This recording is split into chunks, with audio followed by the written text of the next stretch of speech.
You've been told that to fix your life you need to speak louder, prove yourself, explain your worth to everyone.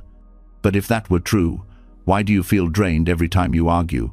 Why do you feel unseen even when you shout? Why does your peace vanish the moment you try to please others? The truth is, silence is not weakness. Silence is power. When you stay silent, when you pull back and turn inward, something magical begins to happen. The noise of the world fades. The weight of other people's opinions slips off your shoulders. And for the first time, you start to hear yourself, the calm voice inside that already knows the way. Buddhism has whispered this truth for centuries. You don't need to chase control. You don't need to fight every battle. You don't need to convince the world of your value. You only need to focus on yourself. Because when you do, life rearranges itself. Problems untangle. People show their true colors. And everything that once felt stuck begins to fall into place. Tonight, as you hear these words, something inside you will shift. The restless energy will soften. The endless thoughts will slow down. And you will feel a strength that doesn't come from noise, but from silence. A strength that is unshakable.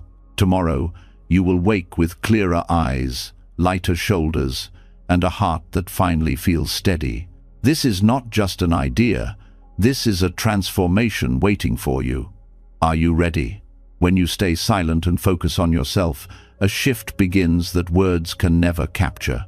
What feels like emptiness at first slowly reveals itself as the deepest presence you have ever known. In that quiet, the weight of the world loosens its grip, and something inside begins to settle. The truth is that restlessness has never been your enemy. It has only been a signal, a force waiting to be transformed. And the very tool you have been avoiding, silence, is the doorway to turning that restless energy into clarity, wisdom, and strength. Restlessness is one of the most common human experiences. It lives in the tapping foot under the table, the endless scrolling on your phone, the urge to check, compare, or seek constant stimulation. It feels as though you are running towards something but never reaching it. Buddhism describes this as a form of suffering, a mind unable to rest in itself. Yet within this agitation lies the potential for transformation. Just as heat turns raw ore into pure metal, silence has the power to refine restlessness into wisdom. The process begins by seeing restlessness for what it truly is, unsettled energy. Too often we mistake it for a flaw, a sign that something is wrong with us, or that we need to fix life before peace can arrive. But restlessness is not proof that you are broken. It is proof that your mind is overextended. The more you chase relief through external stimulation, the more restless you become. The very act of running away keeps you trapped in the cycle. This is where silence enters as a form of alchemy.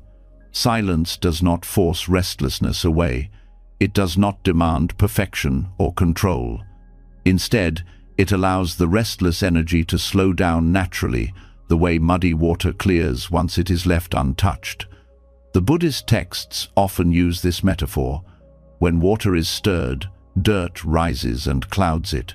When you stop disturbing it, the particles fall, and the water becomes transparent again. Your mind works the same way. In stillness, confusion settles, and wisdom surfaces without effort. It is important to understand that silence is not just the absence of sound in the outside world. True silence is inner quiet, the ability to stop reacting to every thought, opinion, or urge. Outer silence may help create the conditions, but it is inner silence that performs the transformation. You can sit in a forest with no sound and still feel restless. And you can sit in a noisy cafe, yet carry a deep quiet inside if you stop grasping at every distraction. When you allow silence to deepen, restlessness begins to reveal its layers. At first, it may appear as physical agitation, a racing heart, shallow breath, or a need to move. Beneath that, you may notice a restless mind, jumping from thought to thought, unable to focus. If you stay present without judgment, another layer appears. Restlessness is often covering emotions that have not been faced. Anxiety, regret, fear, longing, all hidden beneath constant movement. In silence, you give them space to surface. You no longer cover them with noise. Instead, you witness them, and by being witnessed, they begin to dissolve. This is not an easy process. The first stages of silence often feel unbearable because you encounter everything you have avoided. The noise of life is a shield against discomfort. When the shield falls, the raw restlessness rises. But here lies the alchemy. By staying with it instead of running, you discover that it changes. What felt like unbearable tension becomes manageable. What felt permanent reveals itself as temporary. The restless storm passes, leaving a clear sky in its place. Neuroscience supports what Buddhism has always taught. When you sit in silence and allow the mind to rest, the brain's default mode network, the circuit responsible for wandering thoughts, begins to quiet down. This creates space for deeper connections and insights to form. Creativity flourishes, problem-solving improves, and emotions settle. Silence literally reshapes the brain, turning restlessness into clarity. The transformation is not only mental, but also emotional. When silence becomes a habit, you begin to notice patterns that once controlled you. You see how much of your restlessness comes from craving approval, craving distraction, craving certainty. By not feeding these cravings with constant reaction, their grip weakens. You realize that you do not need every urge to be satisfied. This realization is freedom. It is the gold hidden beneath the mud. Buddhism speaks of equanimity, the balanced state where neither pleasure nor pain can disturb the mind. Silence trains equanimity. By sitting with restlessness without reacting, you learn to face life without being pulled in every direction. Instead of being a slave to impulses, you become an observer of them. This observer's mind does not suppress emotion, it simply refuses to be ruled by it. Over time, your inner gold shines more clearly, the wisdom of seeing life as it is, not as your restlessness demands it to be. This alchemy also changes how you relate to others.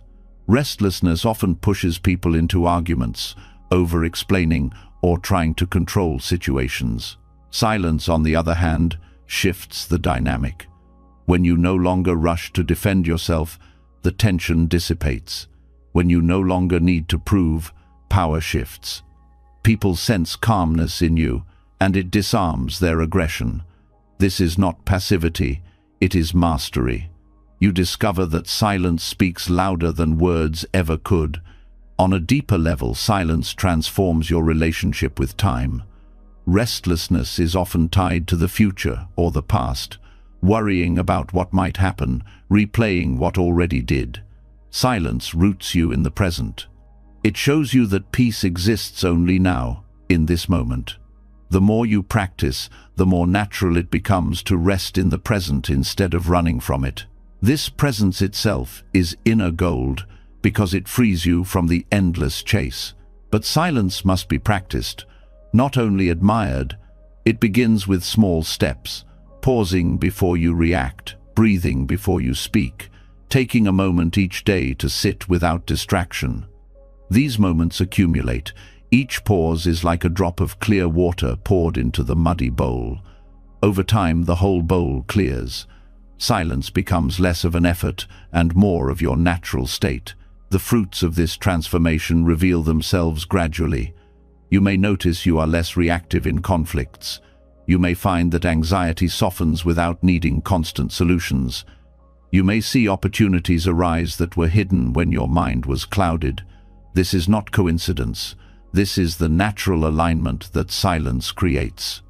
When restlessness no longer clouds your perception, you see the world more clearly, and clarity guides you toward wiser choices. The path of silence does not remove challenges. Life will still bring noise, conflict, and uncertainty. But silence equips you with a different way of meeting them. Instead of being consumed by restlessness, you hold steady. Instead of being pulled into chaos, you anchor yourself in calm. This is the transformation of inner gold, not an escape from life, but the strength to walk through it, untouchable by its storms. Over time, the alchemy of silence becomes your greatest teacher. You stop searching for answers outside because you discover that clarity was always inside, hidden beneath the restless mud. You stop fearing stillness because you realize it contains the very wisdom you were seeking in noise. And you stop chasing peace because you understand that silence is peace, available in every breath, waiting for you to notice it. The restless mind once told you that silence was empty, unbearable, even dangerous. Now you see that silence is fullness, a reservoir of strength, clarity, and wisdom. This is the alchemy. What once felt like chaos has become your source of calm. What once seemed like weakness has revealed itself as power. And in this power, everything begins to fall into place. The alchemy of silence shows that peace is not something to be chased outside, but uncovered within. Once you see that restlessness softens when left alone, a deeper truth begins to surface. Silence is not only a medicine for the noisy mind, it is also the sharpest tool for cutting through the ego, because beneath agitation sits another force that keeps people chained to suffering, the constant need to defend, to justify, to prove. And the moment you learn to remain silent instead of feeding this urge, you touch freedom that the ego can never reach. The ego thrives on reaction. Every time you defend yourself in anger, every time you explain yourself to seek approval, every time you justify choices just to protect an image, you are building walls around yourself. The mind constructs these walls from words, stories, and identities. And the more you engage in reaction, the thicker the walls become. Silence works differently. Silence does not fight the ego head-on, it simply stops supplying it with bricks. Without constant fuel, the structure weakens, cracks appear, and in time it dissolves. This is why the greatest masters often taught not through arguments, but through stillness. The Buddha was questioned, criticized, even provoked, yet often he remained silent. That silence was not avoidance, it was power. By refusing to react, he refused to step into the trap of egoic entanglement. He showed that strength is not found in shouting the loudest, but in the refusal to be moved by provocation. Non-reaction dissolves the battlefield itself. Ego lives on comparison. It wants to be right, superior, admired. Every time you react defensively, you are unconsciously agreeing to play the game of comparison. Silence breaks this cycle. When you do not react, there is no game. Without reaction, the other person is left only with their own words, their own projections. You no longer carry them. And when you stop carrying them, you stop building karma out of them. Karmic entanglement begins when one reaction meets another, creating a chain of cause and effect that stretches far beyond the present moment. A single harsh word invites another. An argument plants seeds of resentment that sprout days, months, even years later. Non-reaction cuts the chain. Silence acts like a blade that stops karma from multiplying. What could have been a storm ends as a passing cloud. It takes discipline to choose silence over defense. The ego panics when left undefended. It fears being misunderstood, being unseen, being disrespected. Yet this fear is the very prison that keeps it alive. When you resist the urge to explain, you discover that misunderstanding is not fatal. When you let others misjudge you, you realize their judgment does not shape your worth. In the space where you would normally defend yourself, a new kind of freedom appears, the freedom to exist without needing anyone to validate you. Psychology echoes this truth. Defensive behavior strengthens identity attachment. The more you defend, the more rigid your sense of self becomes. But rigid identities are fragile. They crack under pressure because life constantly challenges them. Non-reaction keeps you fluid, adaptable. You no longer cling to a single version of yourself that must always be defended.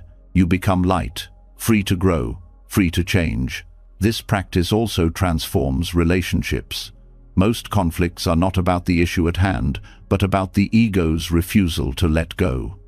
Arguments continue because each person feels they must win, must be right, must have the last word. When one person chooses silence, the cycle breaks. What was a battle turns into an echo chamber. The noise has nothing to feed on. This is not weakness, it is mastery over the subtle need to dominate. It is an act of compassion too, because it spares both sides the suffering of unnecessary conflict. Non-reaction is not suppression. Suppression is when you swallow anger but continue to burn inside. True silence is when anger does not find a hook to hang on. You notice the rise of emotion, you feel its pull, but you allow it to pass without expression or judgment. Over time, the waves of reaction lose their strength. This is how ego dissolves, not by force, but by the gentle discipline of letting go, again and again.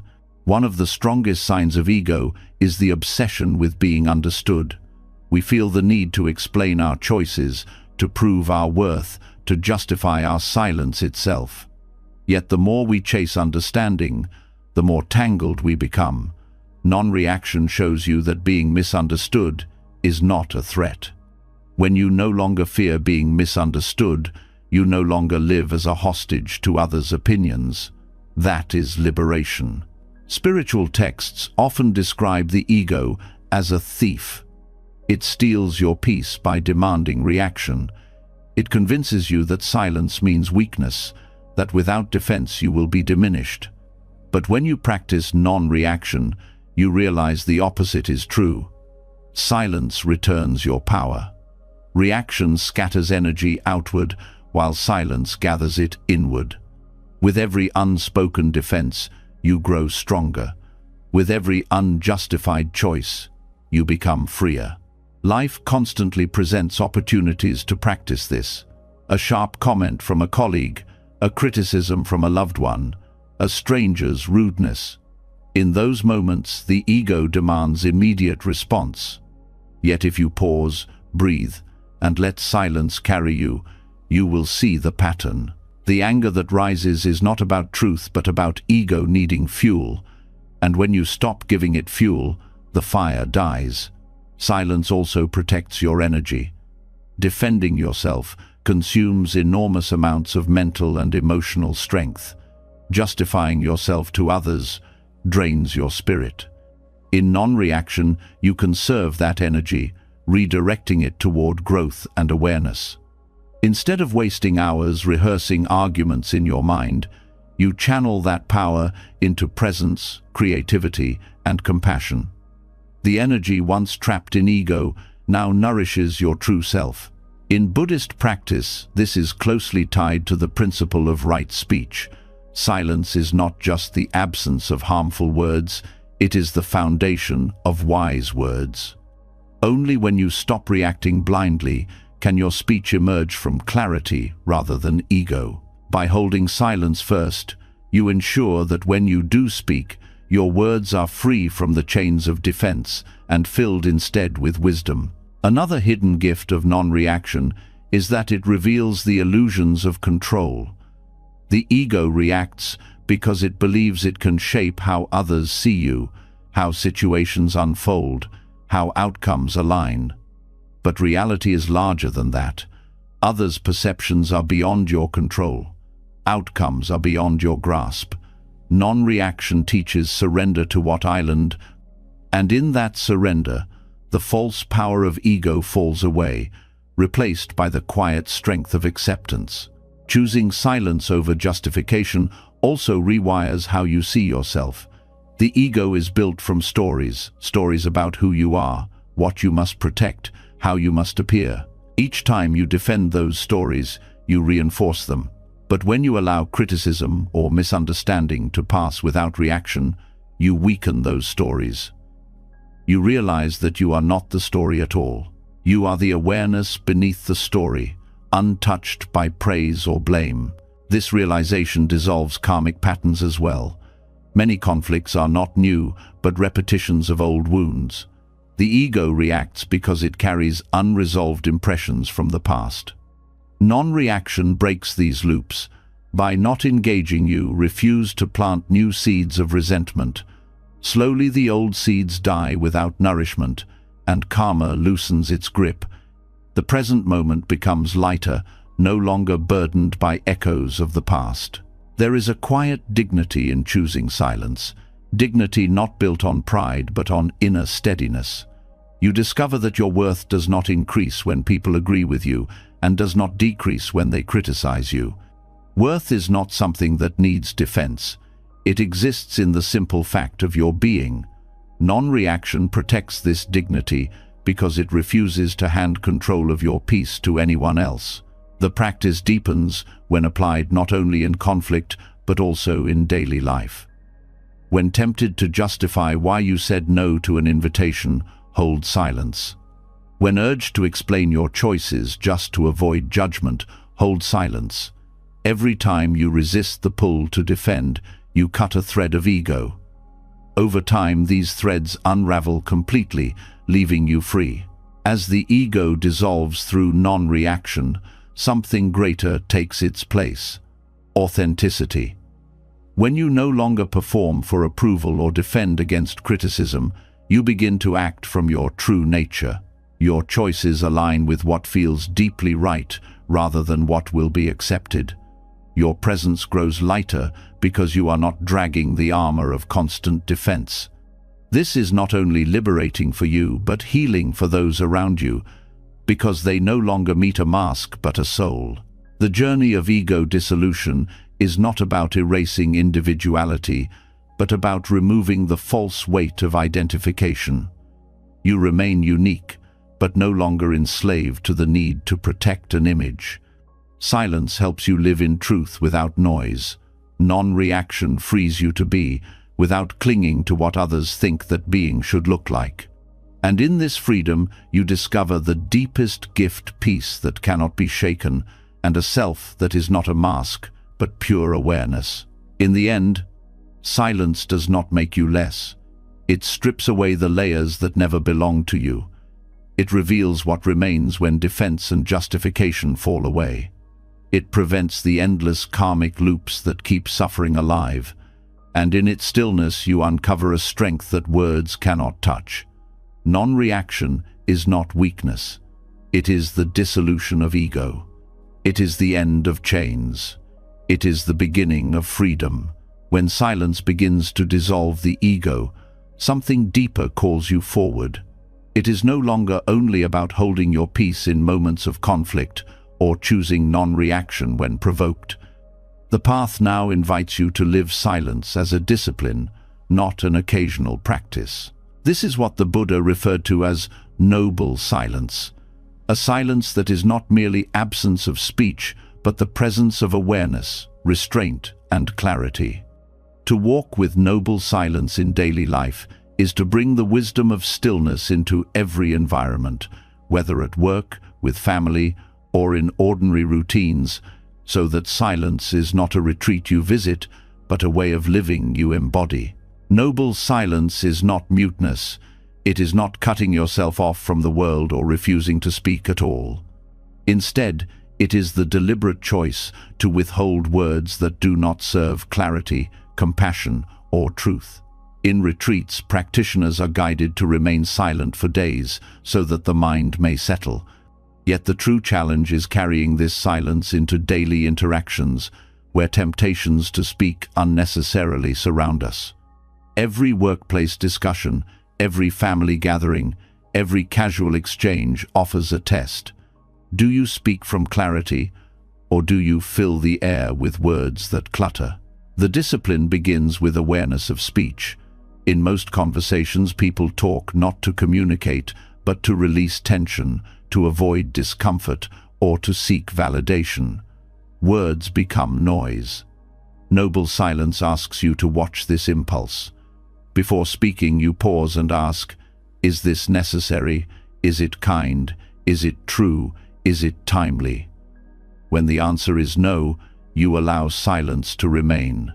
This restraint conserves energy and sharpens the value of your words.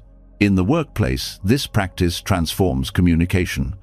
Meetings often overflow with people speaking to prove they are involved, defending their image with constant commentary. Noble silence allows you to step back. When you speak, only when your words add clarity, your voice carries more weight. Others notice that when you choose to speak, it matters. The discipline of silence also makes you a better listener. Instead of preparing your response while others talk, you hear with full attention. This deep listening not only prevents misunderstandings, but also builds respect. Families present another challenge.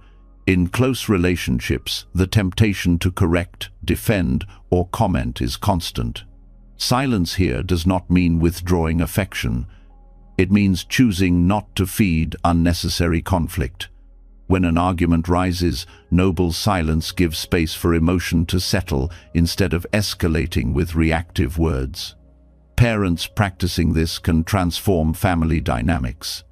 A child who expects anger but receives calm silence learns that restraint is more powerful than shouting. A partner who expects defense but meets patience feels seen rather than opposed. The discipline also applies to casual conversations. Gossip, criticism, and idle chatter may seem harmless, but they scatter the mind and create karmic entanglement. Noble silence trains you to refrain. Instead of feeding gossip with more words, you quietly step back. Instead of adding negativity, you withhold it. This does not make you distant, it makes you trustworthy. People begin to notice that they feel lighter around you because your silence does not add to the weight of their minds. One of the greatest powers of noble silence is its ability to create space. Most people feel pressured to fill every pause in conversation, fearing awkwardness. Yet silence in dialogue is not empty, it is fertile. In those pauses, reflection arises. True listening happens, decisions form without haste. By being comfortable with silence, you give others permission to slow down too. Conversations become less about noise and more about connection. This discipline also guards against self-betrayal. How often do people say yes when they want to say no, simply to avoid judgment? Noble silence trains you to pause before responding. In that pause, you recognize your true intention. You may realize that silence itself is the most honest answer. Over time, this practice strengthens integrity because your words become aligned with your inner truth instead of shaped by external pressure. Practicing noble silence in modern life requires courage. Society often equates silence with weakness or lack of knowledge. But the one who remains silent with awareness demonstrates greater strength than the one who reacts compulsively. Historical figures known for wisdom often spoke less, not more. Their silence created gravity, making each word rare and valuable. In your own life, this same gravity emerges when silence becomes your foundation. Technology poses another obstacle. Constant notifications and online chatter feed the impulse to react instantly. Noble silence can be applied here as digital discipline. You pause before posting, before replying, before adding another voice to the noise. You ask if your words bring clarity or if they merely feed distraction. By choosing restraint, you protect your mind from being scattered by endless digital noise. Noble silence also refines thought itself. When you stop speaking unnecessarily, you notice the endless stream of inner dialogue. The mind rehearses conversations, debates itself, narrates every experience. By practicing restraint outwardly, you begin to observe the inner chatter too. Over time, silence seeps inward. The commentary slows. Thought becomes deliberate rather than compulsive. This is the deeper dimension of noble silence, freedom from inner noise as well as outer. The discipline has physiological benefits as well. Constant speaking and reacting keeps the nervous system in a state of alertness. Silence allows the body to return to balance. Heart rate slows, breath deepens, tension softens. Families who practice silent meals together often discover greater calm and connection. Workplaces that allow reflective pauses rather than constant debate cultivate clearer decisions and reduced stress. Silence is medicine for both mind and body. Children learn by example. A household where every frustration is met with shouting breeds more shouting. A household where silence is respected teaches restraint and patience. Parents who model noble silence show their children that not every feeling needs immediate expression.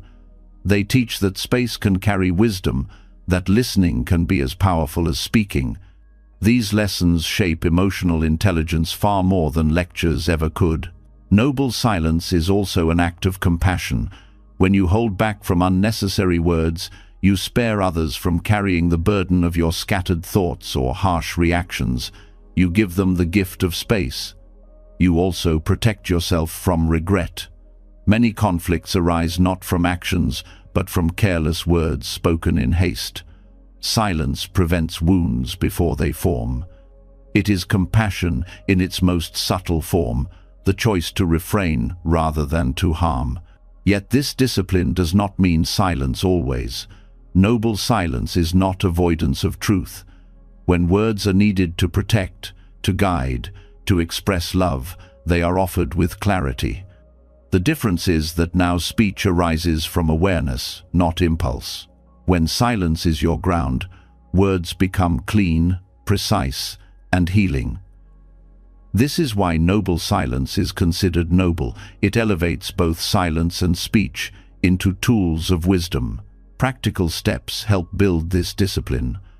Begin with small moments of silence each day at meals, during commutes, before sleep.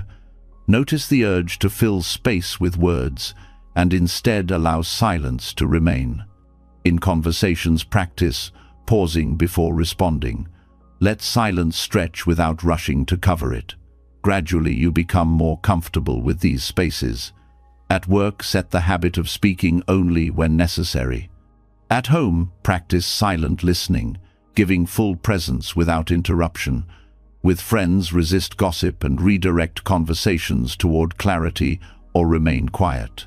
Over time, the benefits become visible. Relationships grow calmer. Your presence feels grounded. People listen more closely when you do speak. You waste less energy on unnecessary chatter and feel more centered. Your inner world grows quieter as outer restraint trains the mind itself to slow down. This is how noble silence, once a retreat practice, becomes a way of daily living. In essence, noble silence is not about refusing to speak, but about elevating silence to its rightful place.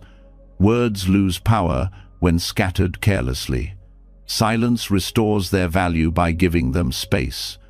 By carrying this discipline into daily life, you protect your energy, strengthen your presence, and bring peace into every environment. Silence ceases to be something rare, practiced only in temples or retreats.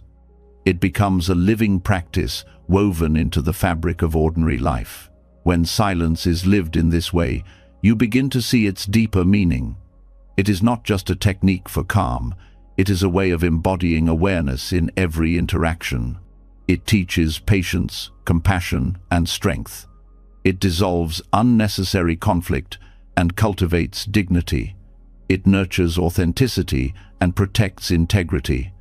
In workplaces, it creates clarity. In families, it builds harmony.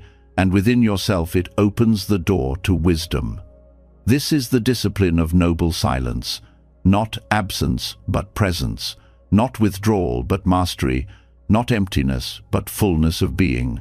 When noble silence becomes a lived discipline, a new understanding reveals itself. You begin to see that holding space, restraining words, and creating clarity are not just for your own benefit. They ripple outward. Your calm changes the room. Your restraint spares others harm. Your silence becomes nourishment for everyone around you.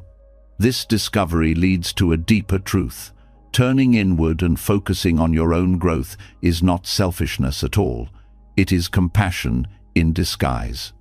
By tending to yourself with honesty and discipline, you reduce the suffering you unconsciously spread and open a path for genuine kindness to flow naturally. Self-focus is often misunderstood. Society teaches that focusing on yourself is indulgent, that you must put others first or risk being called selfish. Yet what happens when you ignore your own needs, neglect your inner growth, or deny your healing? You carry unresolved wounds into every interaction. You pass your frustrations onto others without realizing. You speak from exhaustion instead of clarity. You react from pain instead of peace. What seems like selflessness often becomes hidden harm. Compassion begins within. If your mind is restless, your heart wounded, your body depleted, what can you truly give others? Even your most sincere intentions are clouded when you are not whole. By focusing on your own balance, you create a reservoir of peace that naturally spills outward. When you heal yourself, you stop bleeding onto others. When you discipline your mind, you stop projecting chaos into relationships. Self-focus is the soil from which authentic compassion grows. This does not mean isolation or indifference. It means realizing that you cannot pour from an empty vessel. By tending to your own growth, you become a more stable presence in the lives of others. A parent who cultivates patience within themselves is less likely to pass anger to their children.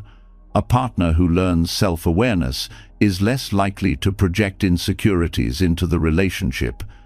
A leader who practices inner clarity is less likely to spread stress to their team. Self-work is not withdrawal. It is preparation for service that does not harm. The Buddha taught that all beings seek happiness and wish to avoid suffering. Yet much of the suffering people inflict on each other comes not from cruelty, but from unconsciousness. When you carry unhealed pain, you transmit it without meaning to. Silence, reflection, meditation, self-discipline. These are not only for your own liberation, they are acts of compassion because they prevent the cycle of unconscious harm. By focusing on yourself, you break the link between your pain and another's suffering. One of the most powerful aspects of this practice is emotional responsibility. When you take time to understand your anger, sadness, or fear, you stop unloading it onto others. You recognize the emotion as your own work, not someone else's fault to carry. This is compassion in its purest form, choosing not to spread what you have not yet processed. Each time you pause to tend to your inner state instead of reacting outward, you protect others from inheriting your turmoil. Self-focus also means cultivating clarity of intention. Much harm arises not from malice but from acting without awareness. When you take time to reflect on why you act, speak, or give, you prevent false compassion, the kind that seeks validation or control disguised as kindness. True compassion flows when the giver is free of hidden motives. This clarity only comes when you regularly turn inward and question yourself. Caring for your own body and mind is equally important. Exhaustion breeds irritability, and neglect of health becomes a burden others must bear. By caring for your well-being, you practice quiet compassion. You reduce the weight others might have to carry for you. You allow your presence to be lighter, more joyful, less demanding.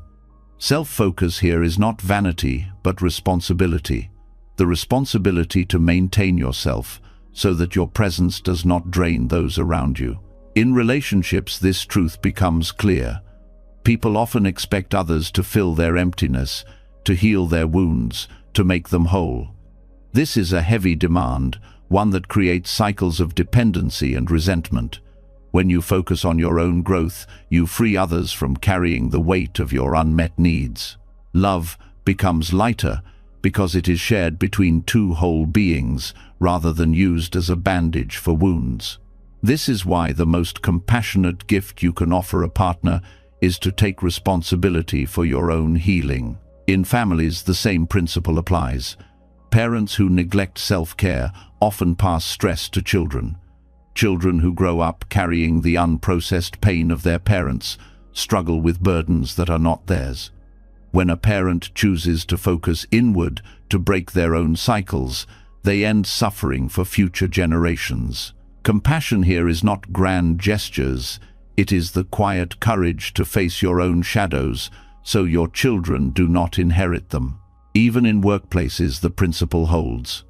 A leader who has not tended to their insecurities will demand constant validation from their team, creating stress. A colleague who has not processed their frustration will spread it in meetings, lowering morale. But when individuals focus on their growth, when they cultivate inner calm and clarity, they create healthier environments for everyone. Self-focus becomes compassion woven into daily structures of life. This practice also transforms how you serve others. Many believe compassion means sacrificing endlessly, giving until nothing remains. But this often leads to burnout, resentment, or hidden anger. True compassion requires sustainability. By tending to your own growth, you ensure that your giving does not deplete you. A candle cannot light others if it burns itself out. Self-focus keeps the flame steady, allowing you to offer warmth without destruction. Buddhism often speaks of the middle path, avoiding extremes of self-indulgence and self-denial. Self-focus as compassion embodies this balance. It is neither selfish absorption nor blind sacrifice. It is the recognition that caring for yourself is inseparable from caring for others, because the quality of your being shapes the quality of your impact. Every thought, word, and action carries energy. If your energy is restless or wounded, you spread suffering. If it is calm and healed, you spread peace. Self-focus also opens the door to deeper empathy. When you know your own pain intimately, you recognize it in others without judgment. Your growth creates understanding. You can hold space for others' struggles without being overwhelmed, because you have tended to your own. This kind of compassion is steady and grounded, not sentimental or reactive. It does not rescue out of guilt, but supports out of strength. Another dimension of this practice is boundaries. Without self-focus, people often give in ways that enable harm, saying yes when they should say no, tolerating what damages them. By focusing inward, you learn your limits. You see that saying no can be the most compassionate act because it prevents resentment and preserves integrity. Boundaries protect both you and others. They allow your presence to remain genuine rather than forced. Meditation and reflection strengthen this path. By watching the mind, you see clearly how much suffering arises from your own reactions, projections, and clinging. You realize that your growth is the greatest service you can offer, because every step toward awareness reduces unconscious harm. Each breath of clarity is compassion in action, because it lessens the weight you might otherwise place on others. Even in silence, your self-work benefits others. A mind at peace radiates calm that others feel. A heart at ease offers unspoken comfort. Without saying a word, your presence becomes a refuge. This is compassion without effort. It does not depend on doing, but on being. And it begins only when you focus inward, tending to yourself as carefully as you would tend to a loved one. The world often celebrates outward action while neglecting inner work. Yet history shows that the most transformative figures were those who disciplined themselves first. Their compassion was powerful because it was not tangled with ego or unconscious pain. They served without spreading harm because they had already faced their own shadows. This is the path available to anyone. You do not need grand acts to practice compassion. You need the courage to look within and grow. Ultimately, self-focus as compassion is about responsibility. Responsibility for your energy, your reactions, your healing, your presence. It is the recognition that every unhealed wound you ignore becomes someone else's burden. Every step of growth you take lightens the world around you. By tending to yourself, you break cycles of suffering. By focusing inward, you allow compassion to flow outward, untainted. What begins as silence in the mind expands into clarity of being, and from that clarity arises authentic kindness. You no longer confuse self-sacrifice with love or neglect with humility. You see that the most compassionate gift you can offer anyone is a self that is whole, present, and at peace. And this gift begins with the courage to focus inward, not as selfishness, but as compassion in its truest disguise. When self-focus is finally seen as compassion in disguise, the way you interact with others begins to change. You no longer feel the urge to pour yourself out in order to prove love, nor do you demand that others carry the weight of your unrest. From this foundation of inner steadiness arises a deeper awareness. The most powerful form of communication is often the one that does not rely on words at all. Silence itself becomes a language, one that carries truth more directly than speech and reshapes how people experience you. Silence has a force that words rarely hold. In a world where speech is abundant and noise is constant, silence stands out like a clear night sky after endless storms. It unsettles those who expect reaction, it calms those who feel overwhelmed, and it conveys presence in a way that no phrase could achieve. To practice silence as communication is to recognize that not all truths require words to be real. Some truths are felt in the pause, in the stillness, in the refusal to be drawn into noise. This form of communication begins with listening. Most people listen only to respond, preparing their answer even before the other person has finished speaking. Silence interrupts this habit. By remaining quiet, you create space for the other person's words to unfold fully. That space is felt as respect, as validation, as being truly heard. People leave such encounters not remembering your clever responses, but remembering how deeply they felt seen. Silence communicates presence better than any sentence. Silence also communicates boundaries without confrontation. When someone presses you for reaction, your stillness becomes an answer. When manipulation seeks to pull you into its game, your silence shows you will not play.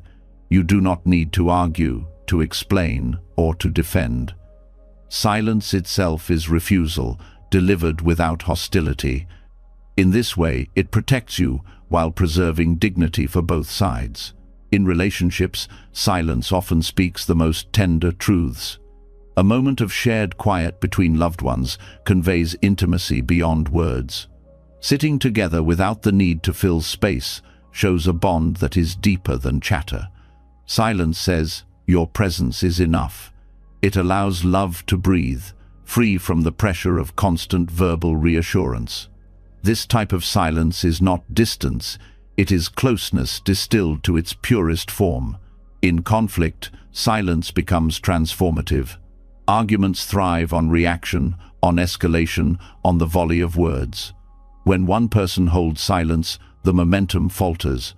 The argument loses fuel. Silence communicates that you refuse to be dragged into cycles that only deepen division. It does not deny your perspective, but asserts your choice to value peace over victory. Over time, this practice reshapes the dynamics of conflict, making space for understanding instead of endless defense. Silence is also a radical equalizer in power dynamics. Those who rely on dominance often use words as weapons, interrupting, lecturing, asserting authority. When you answer such energy with silence, the balance shifts.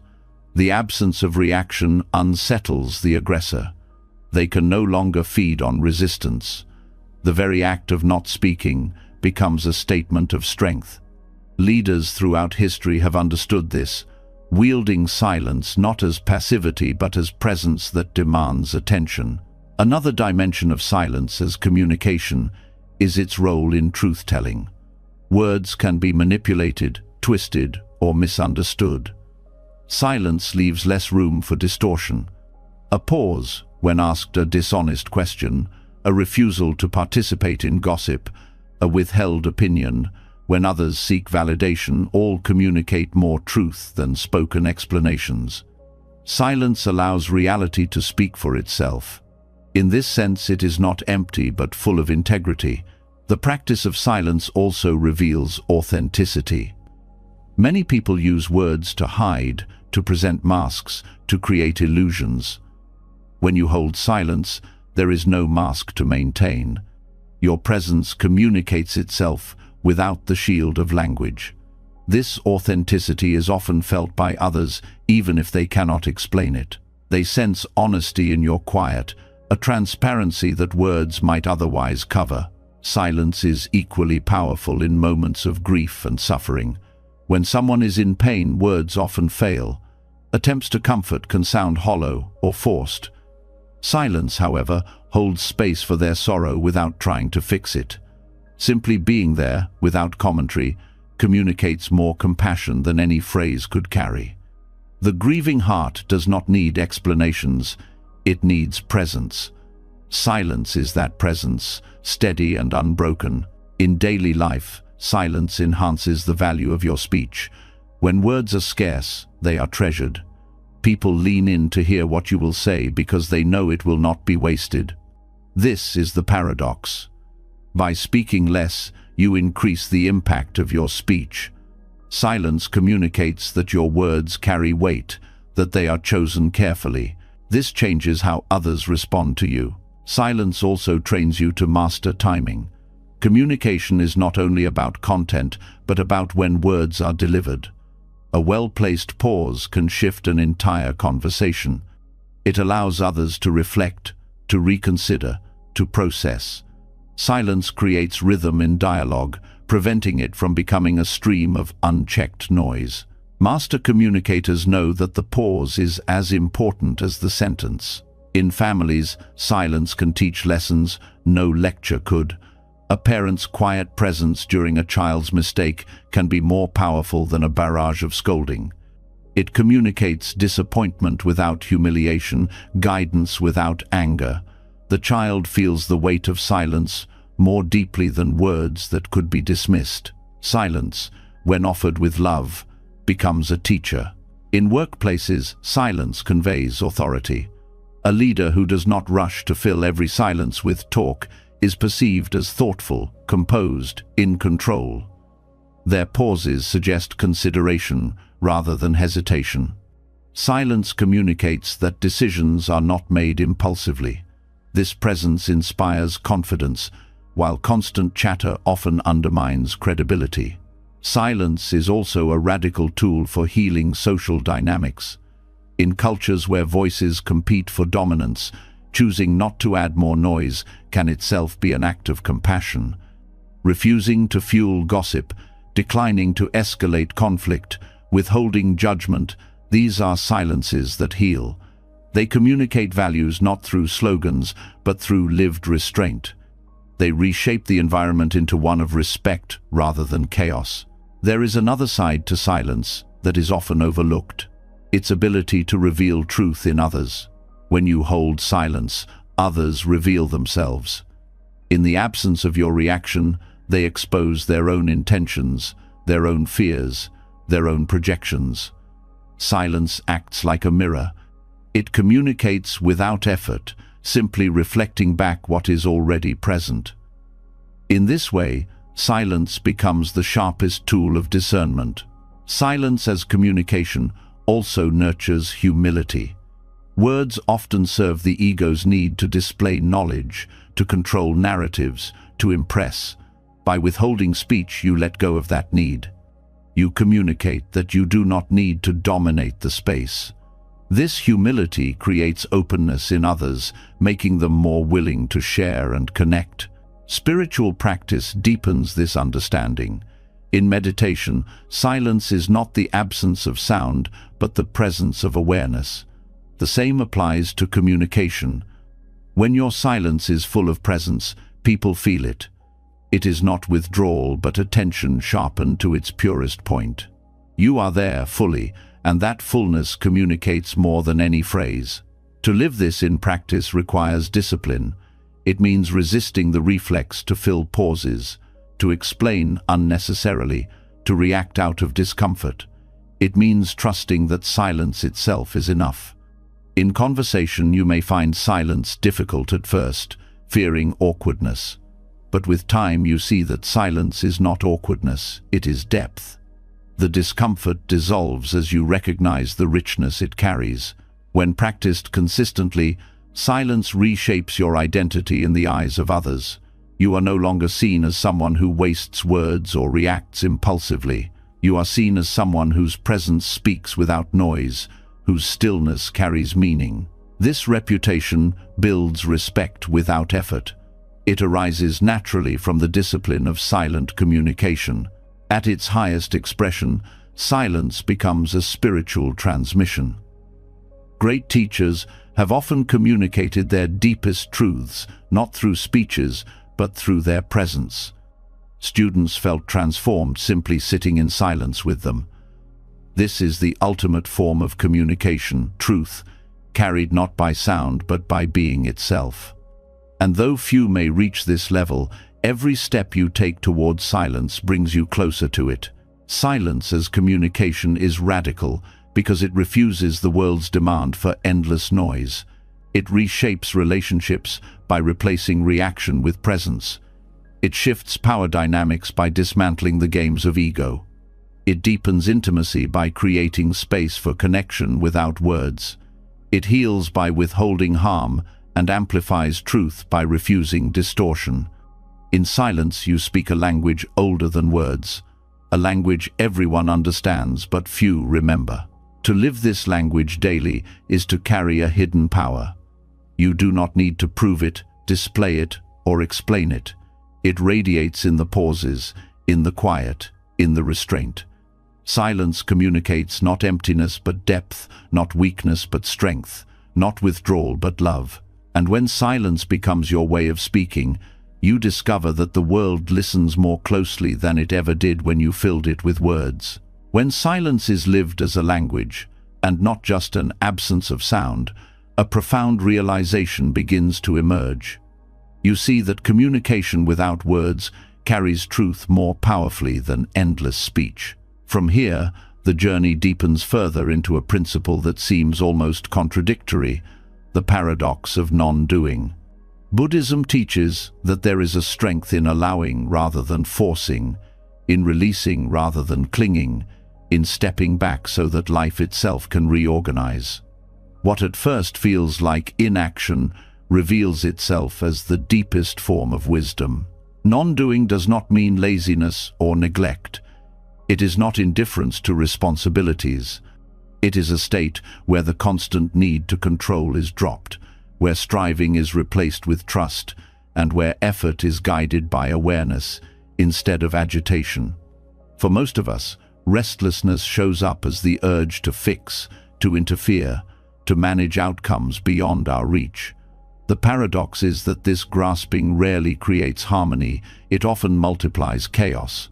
By learning to rest in non-doing, life begins to unfold in ways that grasping could never achieve. The roots of this teaching lie in the understanding of impermanence. Everything in life is already in motion, already shifting. Rivers flow without your command, seasons change without your effort. The body breathes and heals in its own rhythm. When you interfere constantly, you fight the natural current. Non-doing is not passivity, but alignment with this current. It is stepping into harmony with the way things already move, trusting that reality has its own intelligence. This principle becomes clear in the smallest acts. When you let a wound heal without picking at it, the body's wisdom restores itself.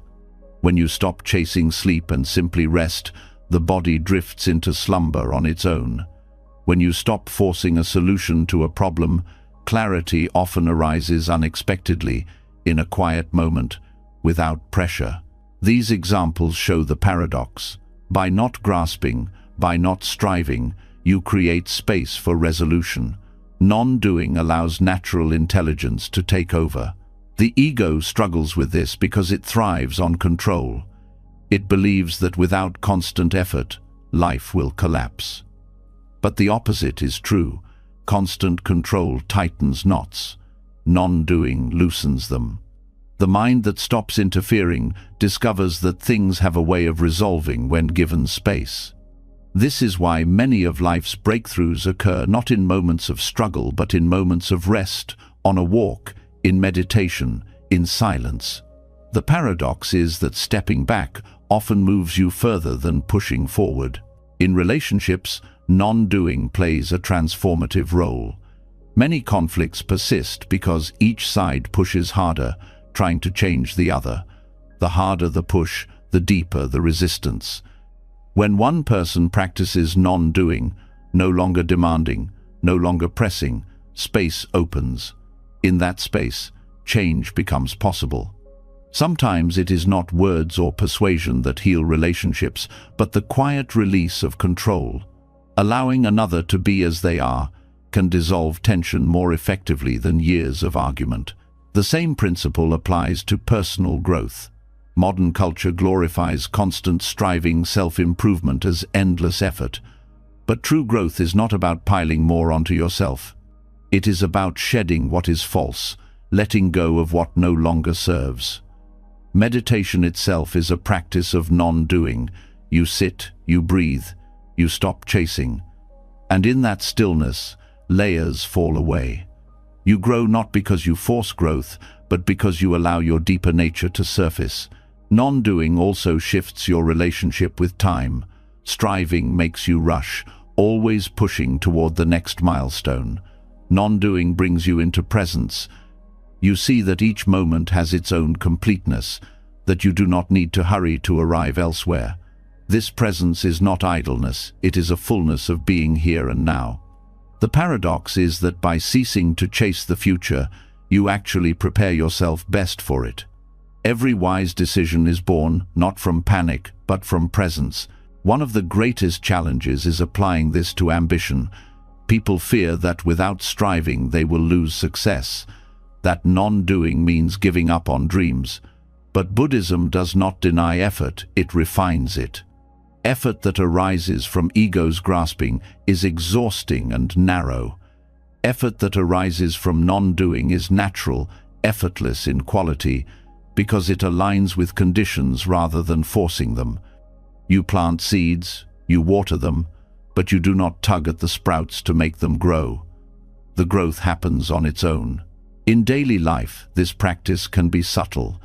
Non-doing might mean pausing before sending a message, giving space for clarity instead of reacting instantly. It might mean stepping back from a heated debate, letting silence cool the fire instead of fueling it. It might mean taking a walk when stuck on a problem, trusting that solutions come when the mind is not strangled by pressure. Each act of non-doing is a reminder that life has its own rhythm, and you are not separate from it. The paradox extends to compassion as well. Helping others does not always mean intervening. Sometimes the most compassionate act is to step back, to allow someone their space to struggle and grow. Over-helping often weakens rather than strengthens. Non-doing communicates trust in their ability to find their way. In this sense, non-doing is not abandonment, but respect for the natural unfolding of another's path. Non-doing also dissolves anxiety. Much of anxiety comes from over-management, from trying to control outcomes that are not in your hands. By releasing this habit, you reclaim peace. You recognize that certain currents are larger than you, and your role is not to control but to navigate. This acceptance is not defeat, it is liberation.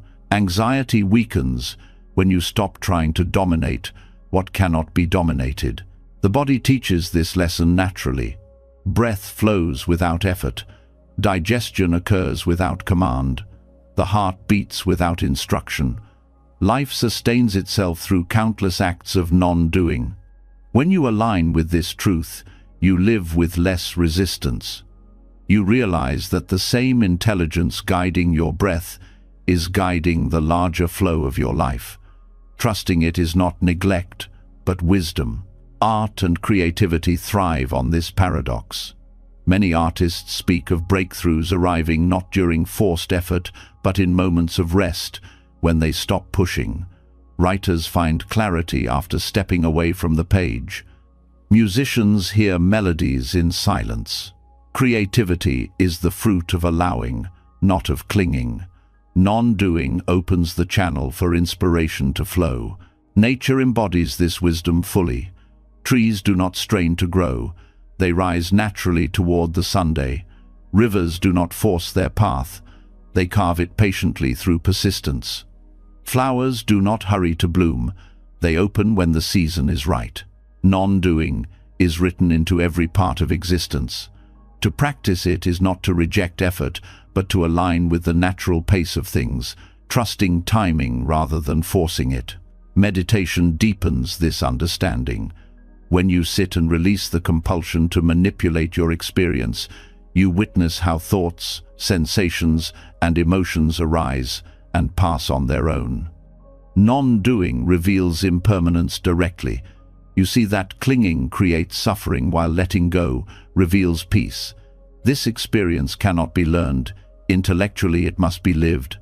In meditation, you discover that non-doing is not emptiness, but fullness, the richness of awareness unobstructed by control. Non-doing also has a moral dimension. Much harm arises from acting out of haste, from forcing decisions without clarity. By practicing restraint, you avoid planting seeds of regret. You allow situations to unfold until the right action becomes clear. Non-doing is not inaction. It is waiting until action arises from wisdom rather than impulse. This patience prevents harm and deepens trust in yourself. In leadership, non-doing creates trust. A leader who micromanages suffocates growth. One who practices non-doing provides guidance, but allows space for others to act. This space empowers creativity, responsibility, and initiative. Non-doing here is not neglect, but faith in the capacity of others. It communicates respect and cultivates strength in the community. The paradox also applies to healing. Emotional wounds often resist when forced. The harder you try to push away grief, the more it clings. The more you demand happiness, the further it recedes. Healing happens when you stop forcing and allow feelings to move at their own pace. Non-doing here is gentle patience with yourself, trusting that the heart, like the body, knows how to restore balance if given time and space. Ultimately, the Buddhist paradox of non-doing reveals a hidden strength. When you stop grasping, life takes care of much on its own. When you stop forcing, clarity rises naturally. When you stop interfering, harmony appears. What seems like inaction is in fact the most aligned action. It is not withdrawal from life, but participation in its deeper intelligence. Non-doing teaches that focusing on yourself does not always mean effort or striving. Sometimes it means stepping back, letting the current carry you, and discovering that the river already knows the way. To live this paradox is to live with trust. Trust that you are not separate from the flow of life. Trust that when you release control, you gain clarity. Trust that by doing less, you often achieve more. In this trust lies freedom. You no longer exhaust yourself chasing what will come in its own time. You no longer cling to control that was never yours. You rest in alignment, and in that rest, life realigns itself around you. This is the paradox the Buddha pointed to, that true strength is found not in grasping but in letting go, not in constant doing but in knowing when to allow. And in this way, non-doing becomes the highest form of wisdom, guiding you gently toward peace. When the paradox of non-doing begins to unfold in your life, something subtle yet extraordinary becomes visible. You notice that the greatest transformations are not found in the rush of effort, but in the stillness that allows things to align themselves. From here, the mind becomes sharper, able to witness not just the broad strokes of thought, but the spaces between them. It is in those brief intervals, the gaps where silence emerges, that karma loosens its grip. These micro-moments hold the power to dissolve cycles that have chained you for years, offering freedom in the most unexpected place, the quiet pause between one thought and the next. Most people live in an unbroken stream of thought, like a river that never rests. One idea pulls the next, one memory triggers another, and in this chain, reactions are born. Within those reactions, karma is continually created. A thought of anger becomes a word, the word becomes an action, and the action plants a seed that will return to you. Yet if the chain is broken, if silence enters even for a breath, the seed is not planted. The cycle dissolves before it begins. This is why the space between thoughts is sacred. It is the doorway out of unconscious repetition. Awareness is the key to noticing these spaces. Without awareness, the mind rushes past them, filling every gap with another distraction. But when you slow down, when you begin to rest in silence, you notice there is always a pause. After an exhale, there is a stillness before the next inhale. After a thought, there is a moment before the next arises. These moments are small but powerful. They are not empty voids. They are fertile ground where freedom can be born. The Buddha taught that karma is created when intention solidifies into action. But in the space between thoughts, intention has not yet hardened. You may feel anger arise, but if you rest in the pause, it dissolves before becoming speech. You may feel fear, but if you sit in the stillness, it passes before shaping your choice. This is how awareness in the gap dissolves karma. It prevents unconscious reactions from forming chains. Meditation reveals this directly. As you sit, thoughts arise again and again. At first you feel trapped, drowning in them. But with patience you notice the small silences between thoughts. You begin to rest there. Instead of chasing every idea, you allow them to pass. The more you train, the more these spaces expand. They become wide enough to hold awareness itself. In this awareness, you see thoughts as passing clouds rather than commands. The grip of karma weakens because you no longer follow every impulse. These pauses are also places of renewal. When you rest in the space between thoughts, you experience a clarity untouched by past or future. For a brief moment, you are free from memory and expectation. You are not the roles you play, not the stories you repeat, but pure awareness. This awareness is not bound by karma because it does not cling. It sees without grasping. It feels without attachment. Each time you rest here, you step outside the wheel of cause and effect. In daily life, this practice becomes invaluable. Consider the moment before you reply to criticism. If you rush, words of defense or anger pour out, planting new seeds of conflict. But if you pause, even for a breath, you see the thought of defense arise and pass. In that silence, you choose differently. The space between thoughts becomes your shield, protecting you from entanglement. This is not suppression, it is freedom. You are no longer a slave to impulse, but master of your own energy. The spaces also reveal the impermanence of thought itself. Every idea, no matter how powerful, fades. Awareness of the gaps shows you that thoughts are not continuous, not as solid as they appear. This recognition dissolves the illusion that your mind defines you. You are not the stream of thoughts, but the awareness that notices the gaps. Karma depends on identification. When you believe you are the thought, you act it out. When you see you are the awareness, the cycle breaks. Over time, the pauses grow longer. You find yourself resting in silence, not only during meditation, but throughout the day. Walking, eating, listening, you notice moments where the mind does not rush. These micro-moments accumulate into a new way of being. Instead of reacting unconsciously, you respond with clarity. Life becomes lighter, not because problems vanish, but because you no longer bind yourself to them through compulsive thought. This space also nurtures compassion. When you are caught in thought, you see only your perspective, your desires, your pain. In the silence between thoughts, you glimpse a wider view. You recognize others as sharing the same struggles, the same impermanence. Compassion arises naturally because the silence frees you from self-centered narratives.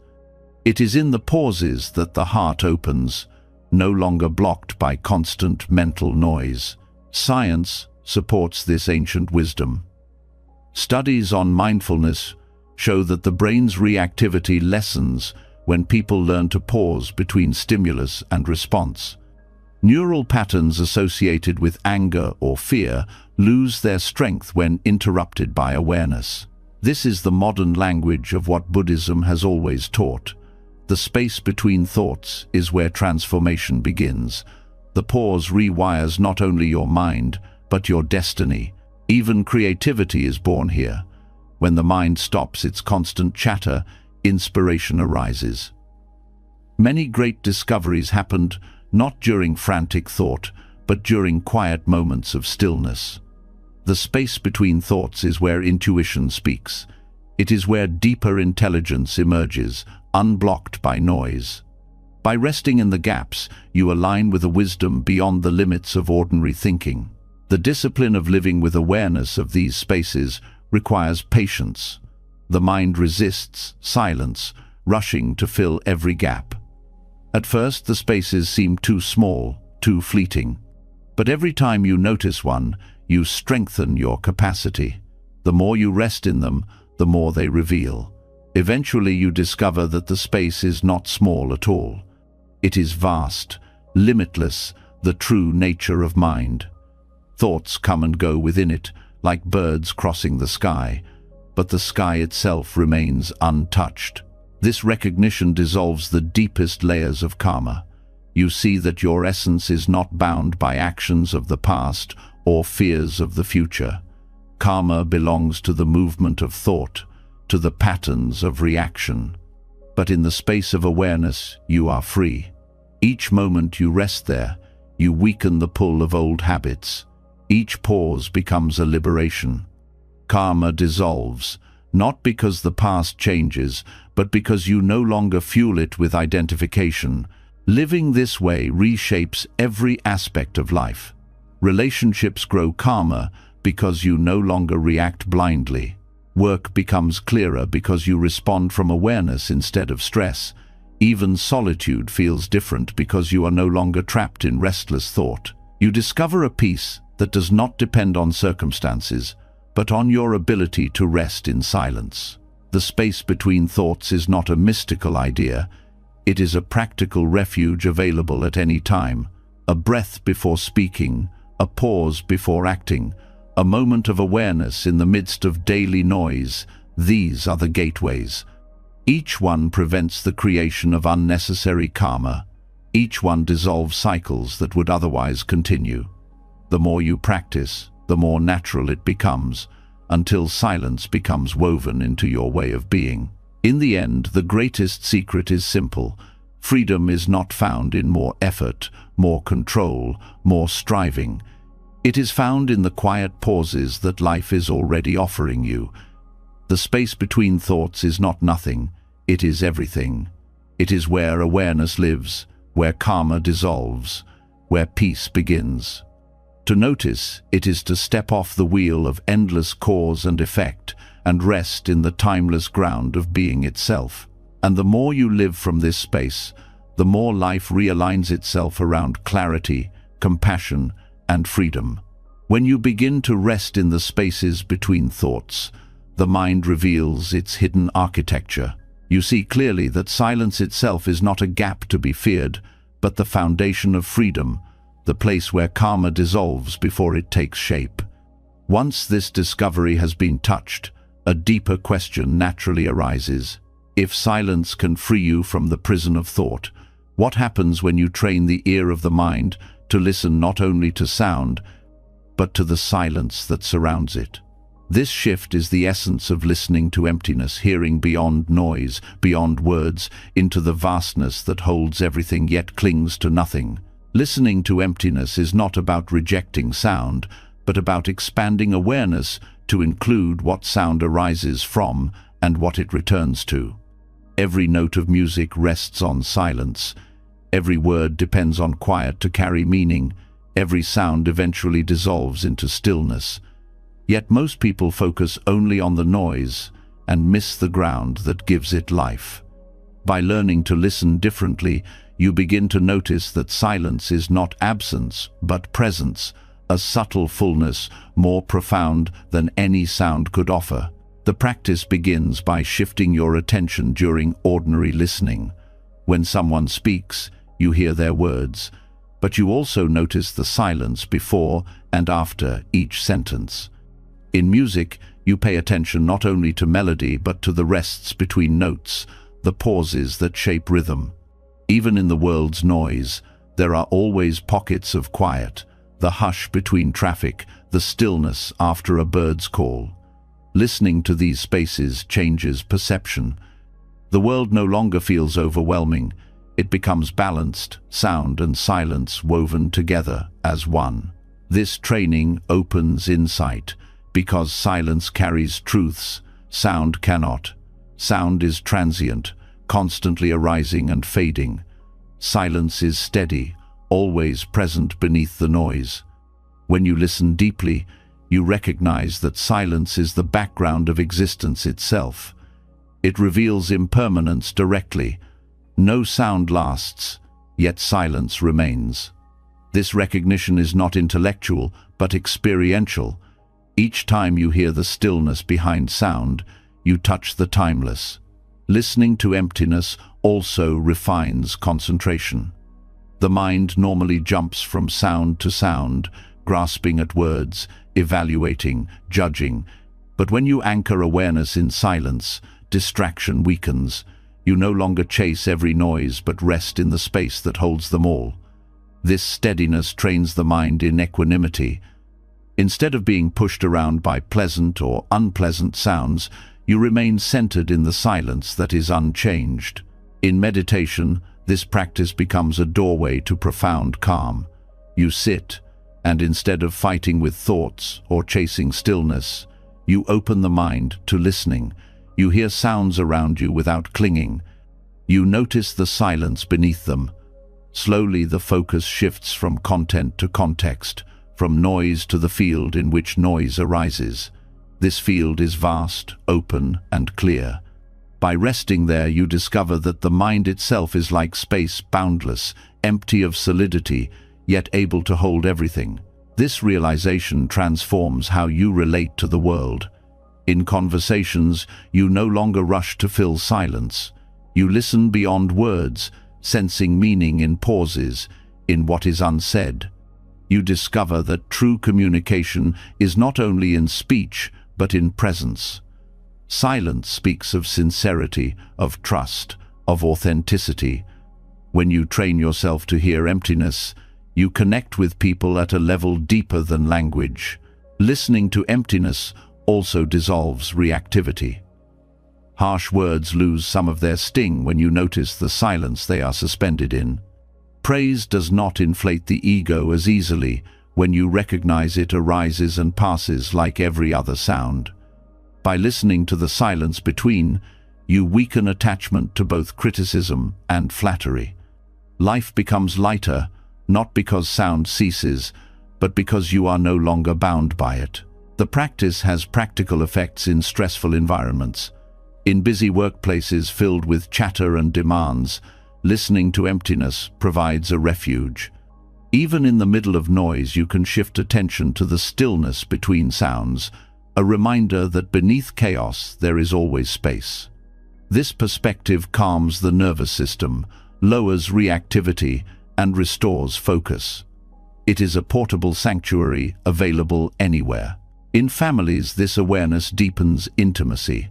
A parent who listens not only to a child's words but to the silences that follow shows genuine presence. A partner who allows quiet between conversations creates trust instead of pressure. Silence in relationships becomes a shared ground, a reminder that connection is not measured by words but by the depth of listening. Spiritual traditions across the world point to this truth. Mystics have long said that God, truth, or ultimate reality is heard not in noise but in silence. The Upanishads call it the soundless sound, the vibration that underlies all creation. Zen masters point students to the sound of one hand clapping, a riddle that directs attention beyond the obvious to emptiness itself. Buddhism describes emptiness not as void but as openness, the condition that allows all forms to appear. Listening to emptiness is to train the ear of wisdom to perceive this openness directly. This training also reveals your own inner patterns. When you listen deeply, you notice how quickly the mind fills silence with its own commentary. Instead of letting silence be, thoughts rush in to cover it. By observing this habit, you recognize how uncomfortable the ego is with emptiness. It fears losing itself in the vastness. Yet by returning again and again to listening, you teach the mind to relax. Slowly it learns that emptiness is not loss but freedom. Listening to emptiness is a form of letting go. You stop chasing meaning in every sound and instead rest in the awareness that holds it all. This release creates clarity. Insights arise not from constant analysis, but from the stillness between.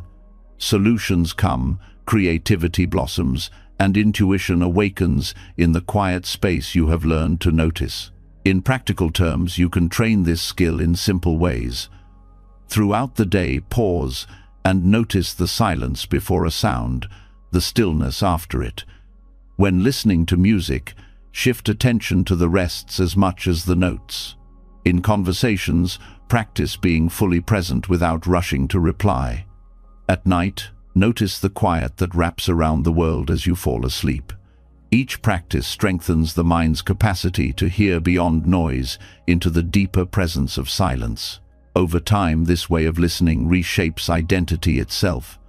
You no longer define yourself by the noise of thoughts, words, or judgments.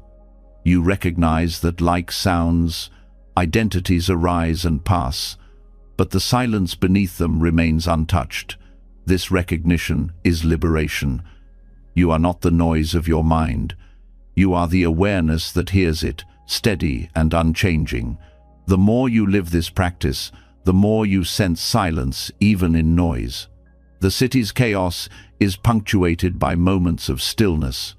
Conversations carry pauses that hold meaning. Even the loudest environments rest on a ground of quiet.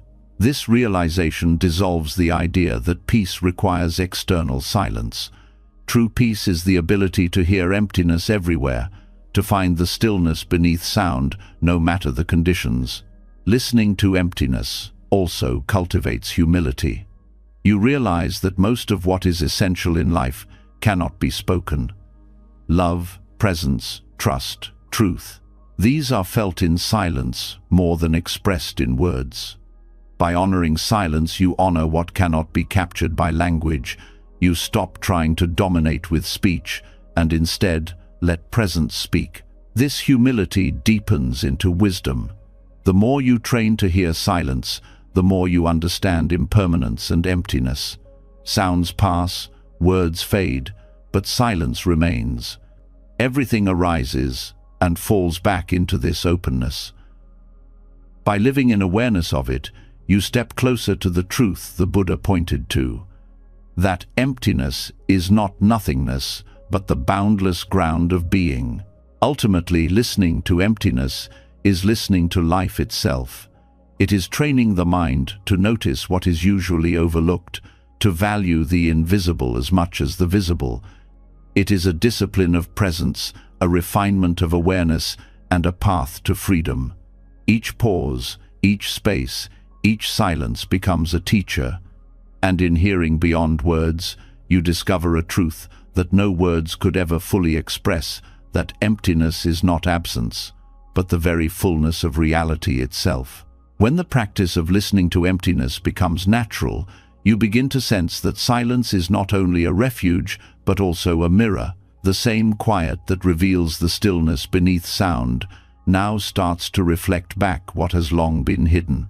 In the absence of noise, distractions fall away, and what remains is the raw truth of your inner world. Solitude does not just soothe, it exposes. Silence begins to show you your unconscious shadows, the attachments you cling to, the emotions you suppress, the patterns of ego you deny. Most people avoid silence because of this very reason. Noise is easier. It covers the discomfort, drowns out the whispers of unresolved pain, and fills the space where uncomfortable truths might rise. But when you remove the layers of sound and activity, there is nothing left to protect you from yourself. The loneliness that surfaces in solitude is not emptiness, it is the first glimpse of the shadow. This is the part of the self that has been hidden, waiting to be seen. Hidden attachments often rise first. You may notice how restless you become without a phone, a television, or constant interaction. The urge to reach for distraction is not random. It reveals how dependent you have become on external stimulation for comfort. The silence shows you the craving. You begin to see the attachment not as something harmless, but as a chain that binds your attention. Each time you sit without reaching, the craving becomes visible, and in that visibility lies the chance for release. Suppressed emotions also emerge in solitude. Anger you thought had vanished reappears. Grief you buried resurfaces. Fear you denied becomes loud in the quiet.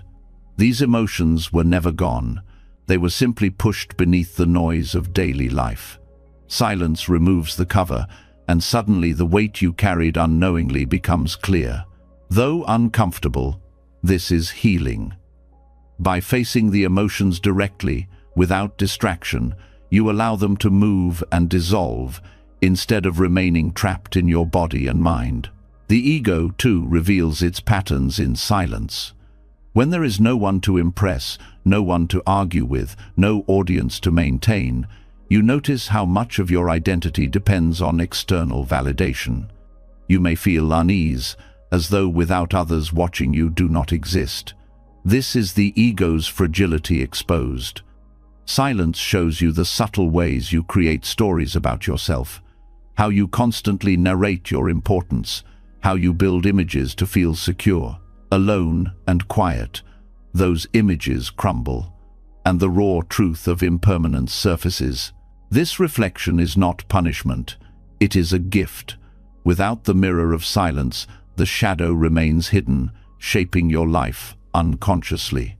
Attachments drive your choices. Suppressed emotions leak into relationships. Ego tendencies create conflict, and yet you do not see the cause. Solitude brings light to these hidden forces. Once revealed, they lose their grip. Awareness itself begins the process of transformation. The process can feel overwhelming at first. Sitting alone in silence may bring waves of discomfort, even fear. The urge to escape can be strong, yet if you remain steady, something shifts. You begin to realize that what arises in silence cannot destroy you. It is simply the truth asking to be seen. Each time you face it without running, you build resilience. Over time, what once felt unbearable becomes a path of liberation. Buddhist practice calls this insight into the nature of the self. The shadow is not an enemy, but part of the illusion of a fixed identity. Attachments show how much you cling to impermanent things. Suppressed emotions reveal the cost of avoidance. Ego tendencies expose the false belief in a permanent self. By facing these truths in silence, you see through the illusions that create suffering. The shadow becomes teacher. This reflection is not limited to formal meditation. It happens in daily life whenever you create space for solitude. A walk alone without music, sitting quietly at the end of the day, or simply pausing in the midst of activity. Each moment of silence has the potential to reveal what you have ignored. If you resist filling these spaces, the mirror begins to work. You start to see patterns that have shaped you for years without awareness. In relationships, this self-examination is crucial. Many conflicts are not caused by others, but by your own shadows projected outward. Anger toward a partner may be rooted in old wounds, not their actions. Jealousy may arise from insecurity, not reality. Silence shows you this. By facing your own shadow, you prevent it from spilling onto others. This is compassion in its truest form, not harming others with the parts of yourself you have refused to face. The mirror of silence also reveals subtle habits of thought. You may notice a tendency to replay conversations, to construct arguments, to anticipate criticism. These habits drain energy and perpetuate cycles of suffering. Alone and quiet, you see them clearly, and once seen, they begin to lose power. You realize that much of your suffering is self-created, sustained only by unconscious repetition.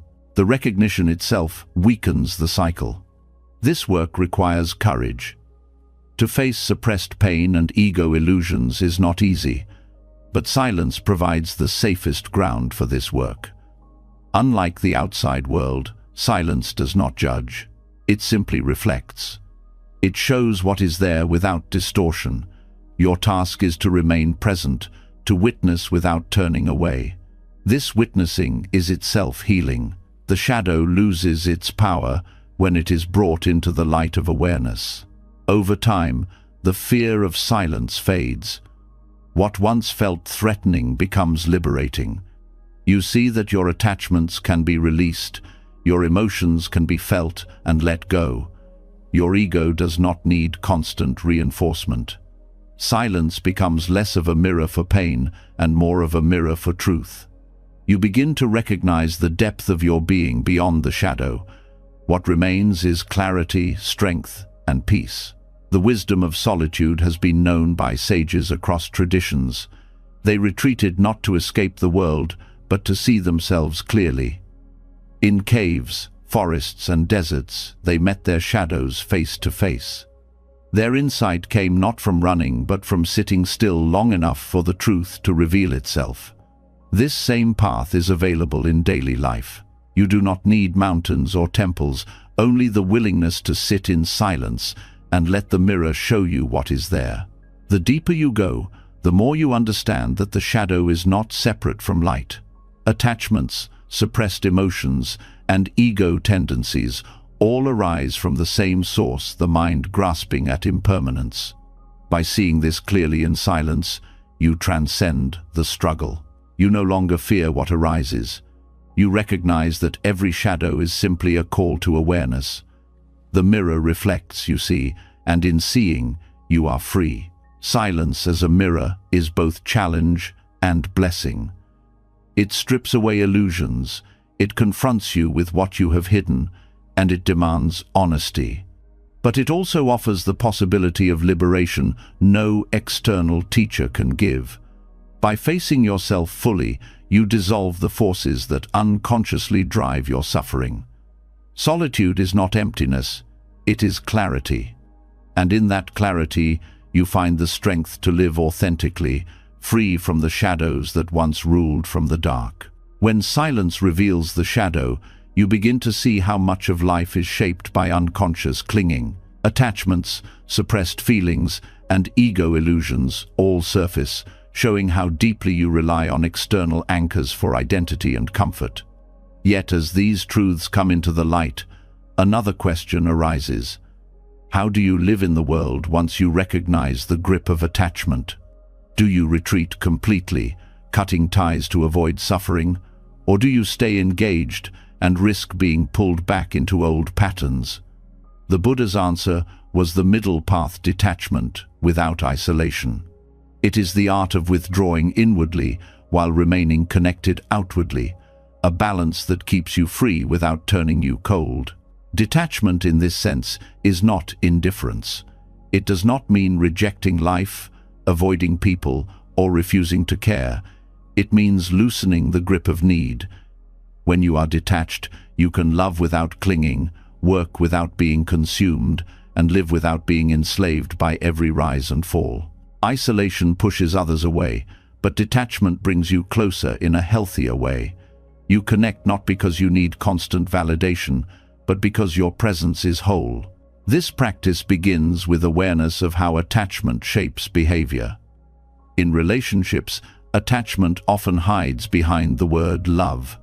You may believe that caring means holding tightly, controlling outcomes, or expecting others to complete you. But silence and self-reflection reveal the truth. This is not love, but dependency. Detachment does not diminish love. It purifies it. When you stop clinging, affection becomes freer, respect deepens, and the bond is lighter. Love becomes an offering, not a demand. In daily life, detachment also transforms how you relate to possessions and success. The world constantly tells you that identity is tied to what you own or achieve. The more you grasp, the more fear arises, fear of loss, fear of failure. Detachment is not rejecting wealth or goals, but relating to them without chains. You can work hard, create, and enjoy, but you do not collapse if things change. You remain steady, whether praised or criticized, whether fortune rises or falls. This steadiness is the fruit of inward withdrawal without outer rejection. The middle path is essential because extremes create imbalance.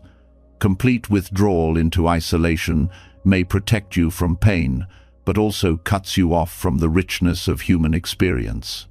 Total immersion in the world without detachment leaves you enslaved by its ups and downs. The Buddha warned against both extremes. The middle path teaches that freedom comes not from running away, but from walking through life with balance, engaged yet unbound. In practice, this means cultivating an inner space that is untouched, even while you move through noise and responsibility. Meditation trains this capacity. You learn to return to the center again and again, noticing thoughts, emotions, and external pressures without clinging. Over time, this calm begins to accompany you everywhere. In conversations, you are present but not reactive. In work, you are committed but not consumed. In relationships, you are loving but not dependent. This is detachment without isolation, lived in daily action. Detachment also changes how you face loss. When you are attached, loss feels like the end of yourself. You collapse because you had fused your identity with what is gone. Detachment allows grief to flow without destroying you. You mourn but do not lose your center. You acknowledge impermanence without resisting it. This does not make you cold, it makes you resilient. You can comfort others not by denying pain, but by showing that peace is possible even in the midst of it. In community, life detachment is equally vital. Social ties often pressure people into conformity, into adopting values and opinions simply to belong. Detachment allows you to remain part of society without being swallowed by it. You can participate without losing your voice, contribute without being enslaved by group identity. This balance allows compassion to flourish. You care for others not because you fear rejection, but because your connection is genuine. The practice also prevents burnout. Many who serve others fall into exhaustion because they attach their worth to constant giving. Detachment teaches you to serve without clinging to results. You act from compassion, not from the need to be needed. You give fully, but when the outcome is not as hoped, you release it. This protects your energy and allows your service to remain sustainable. Detachment without isolation also transforms how you listen. When you are attached to being right or being seen, conversations become battles of ego. With detachment, you hear others without needing to control their view. You respond with clarity, but without compulsion to dominate. This creates respect and openness. Ironically, detachment allows deeper connection because it removes the noise of ego. The discipline requires honesty. Many claim detachment while secretly hiding behind isolation. They withdraw to avoid facing pain, masking fear as wisdom. True detachment faces life directly, without running. It stays engaged but free, compassionate yet centered. It requires courage to remain in the world without clinging to it. But each time you practice, you prove that freedom does not require escape. Buddhism describes this state as being in the world, but not of the world. Like a lotus that grows in muddy water, yet remains unstained, you live among conditions but are not bound by them. This image captures the essence of detachment without isolation. The lotus does not reject the mud, it uses it as nourishment. Likewise, you do not reject society, relationships, or responsibilities. You grow through them, using them as the field where your wisdom blossoms. In practical terms, detachment without isolation can be cultivated through small acts. Begin by observing your emotional pull in everyday situations. Notice when you feel the need to control, to explain, to cling. Instead of acting on it, pause, create inner space. In relationships, allow others to be as they are, without demanding constant reassurance. In work, focus fully on the task, but release attachment to results. In possessions, enjoy them, but remember they are temporary. Each act strengthens the habit of engagement without chains. Over time, this practice reshapes your life. Relationships feel lighter, responsibilities less heavy, successes less intoxicating, losses less devastating. You discover a steadiness that is not dependent on circumstances. People sense your presence as calming, trustworthy, authentic. You are connected, yet free.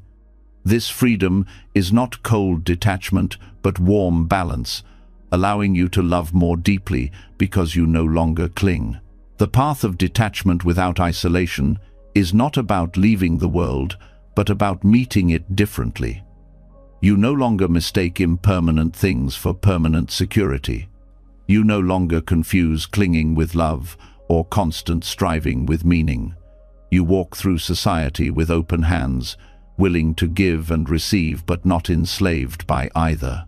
This is the middle path, the balance that brings both freedom and connection. In the end, the lesson is simple yet profound. You do not need to retreat to mountains to be free. Freedom is cultivated in the heart, in the ability to withdraw inwardly while remaining present outwardly. Detachment without isolation is the art of living fully engaged in the world while rooted in a center that nothing can shake. It is the strength to care without clinging, to act without grasping, to belong without losing yourself. And it is in this balance that the beauty of the middle path reveals itself as the way to peace. When detachment without isolation becomes part of your life, you start to see how freedom and connection can coexist. You remain present in relationships, in work, in society, but no longer chained by the weight of constant craving or fear. This balance naturally leads to another insight. True transformation is not shaped by the loud choices everyone sees, but by the quiet, invisible decisions you make each day. It is not the declarations of what you will become that carve your path, but the silent self-discipline that no one applauds. These unspoken choices, what you eat, how you spend your attention, what habits you cultivate, carry the subtle power to reshape your destiny in ways more profound than public promises ever could. The strength of unspoken choices lies in their consistency. Public resolutions may create excitement, but they fade when not backed by daily discipline. The food you choose at dinner, the way you begin your morning, the thoughts you allow your mind to linger on, these are the true architects of your future. They are quiet, often unnoticed by others, but they build momentum that over time becomes unstoppable. Like water carving valleys through mountains, small, consistent actions reshape the landscape of your life. Diet offers a clear example. Every bite is a choice that communicates to your body. Food is not only fuel, it is a message, telling your system whether to strengthen or weaken, to restore or inflame. You do not need to announce your diet to the world. The quiet decision to nourish yourself with balance is itself a discipline that transforms how you feel, think, and act. Over months and years, this silent practice shapes not only health, but also clarity of mind and steadiness of emotion. The body becomes a vessel aligned with awareness, Habits extend this principle. They are often invisible to others, yet they determine the quality of your life. The choice to rise early, to read instead of scroll, to pause before reacting, these small acts accumulate silently. No one praises you for resisting distraction, but each time you do, you strengthen focus. No one notices when you refrain from gossip, but each time you hold back, you preserve dignity and trust. These are the quiet victories that build character. They may never be announced, but their power is felt in the life they create. Attention is perhaps the most subtle yet powerful field of unspoken choice. Where you place awareness shapes everything. To feed constant distraction is to scatter your life force. To direct attention with care is to concentrate your energy into clarity and purpose. Choosing not to dwell on negativity, choosing to focus on gratitude, choosing to observe rather than react. These are silent acts of discipline.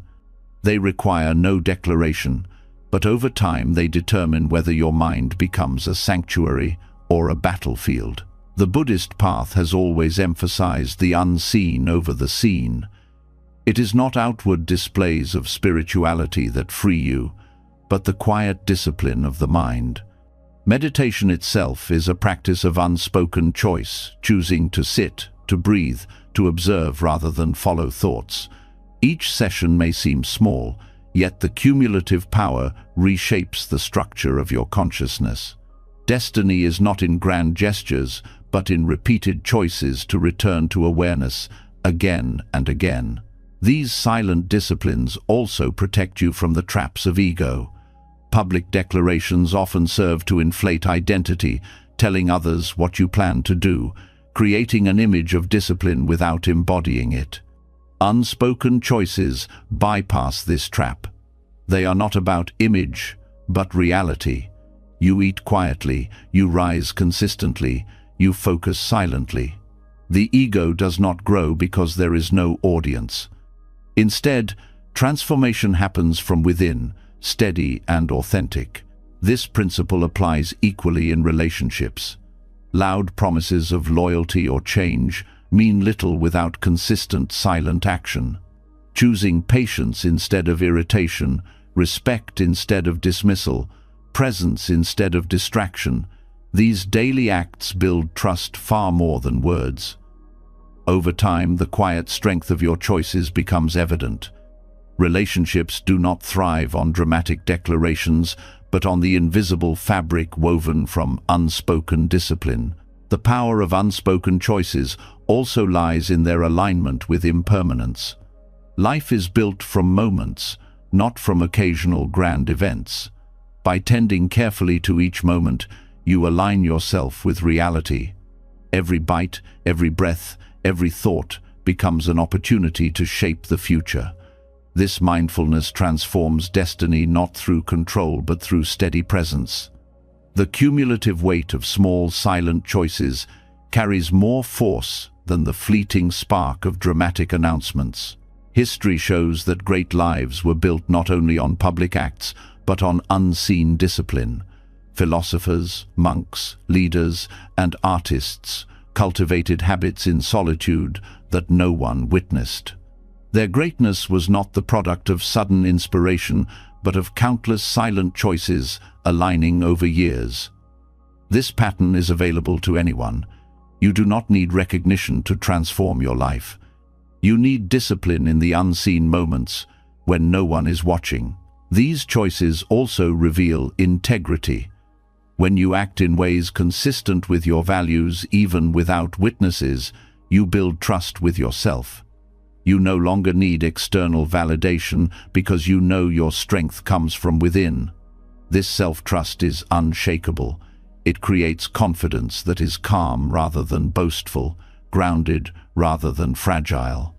The quiet power of unspoken choices builds a foundation that no storm can erode.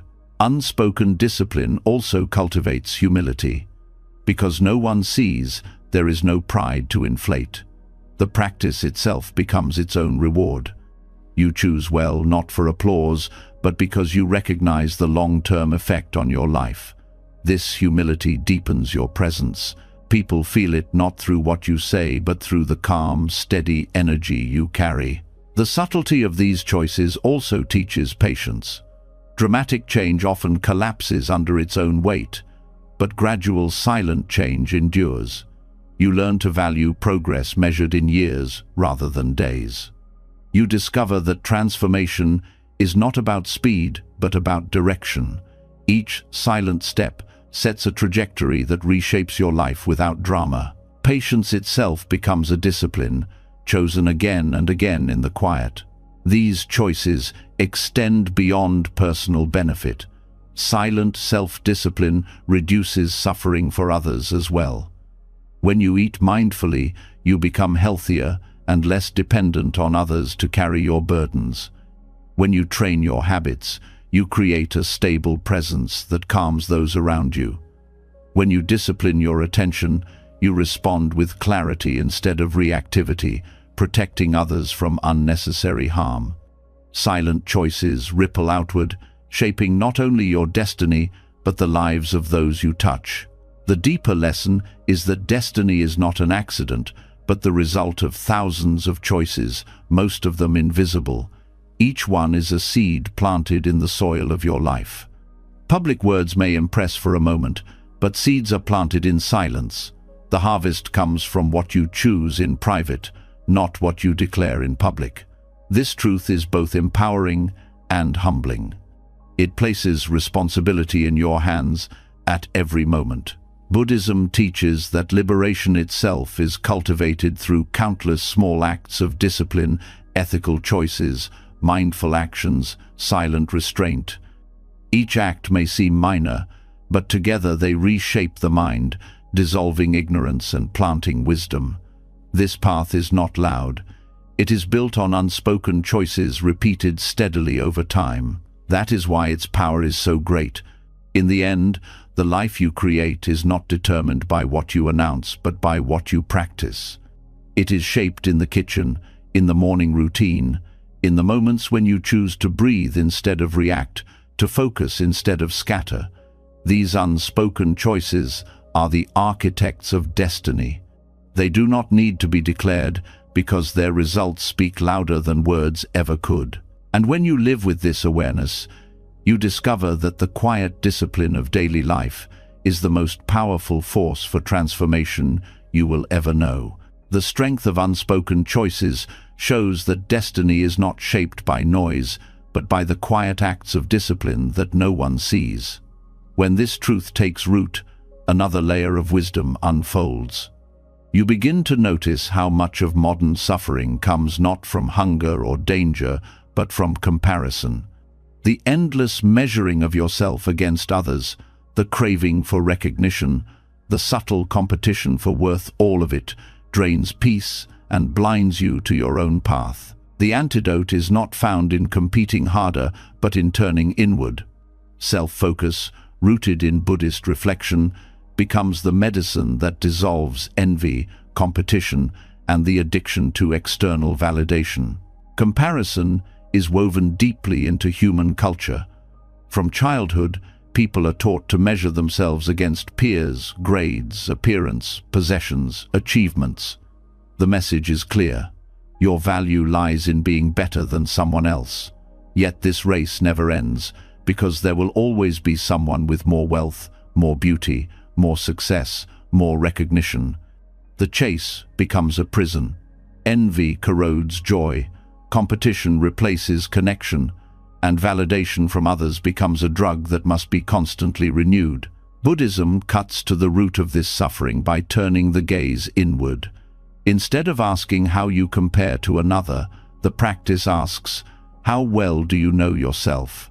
Where are your thoughts leading you? What attachments keep you restless? What habits create clarity or confusion? These questions shift the ground entirely. The focus is no longer on outrunning others, but on awakening within. This is not selfishness, it is liberation. The more you see yourself clearly, the less power comparison has over you. Self-focus reveals that envy is born from illusion.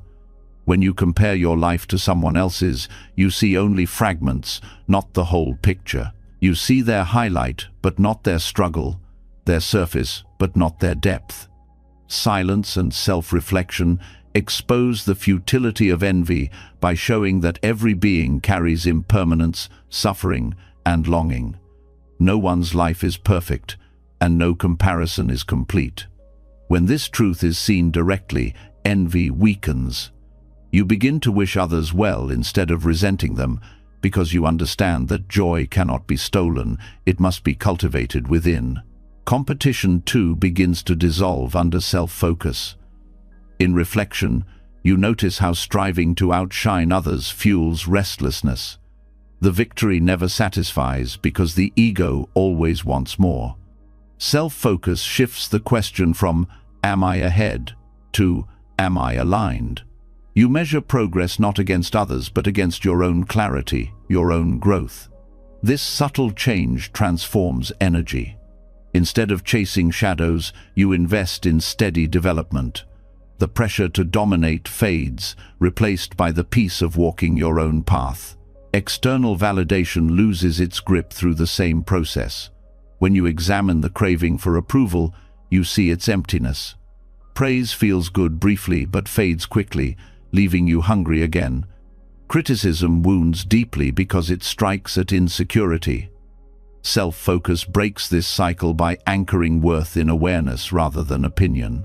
You learn to trust the quiet voice within that arises in silence, the one not shaped by applause or rejection.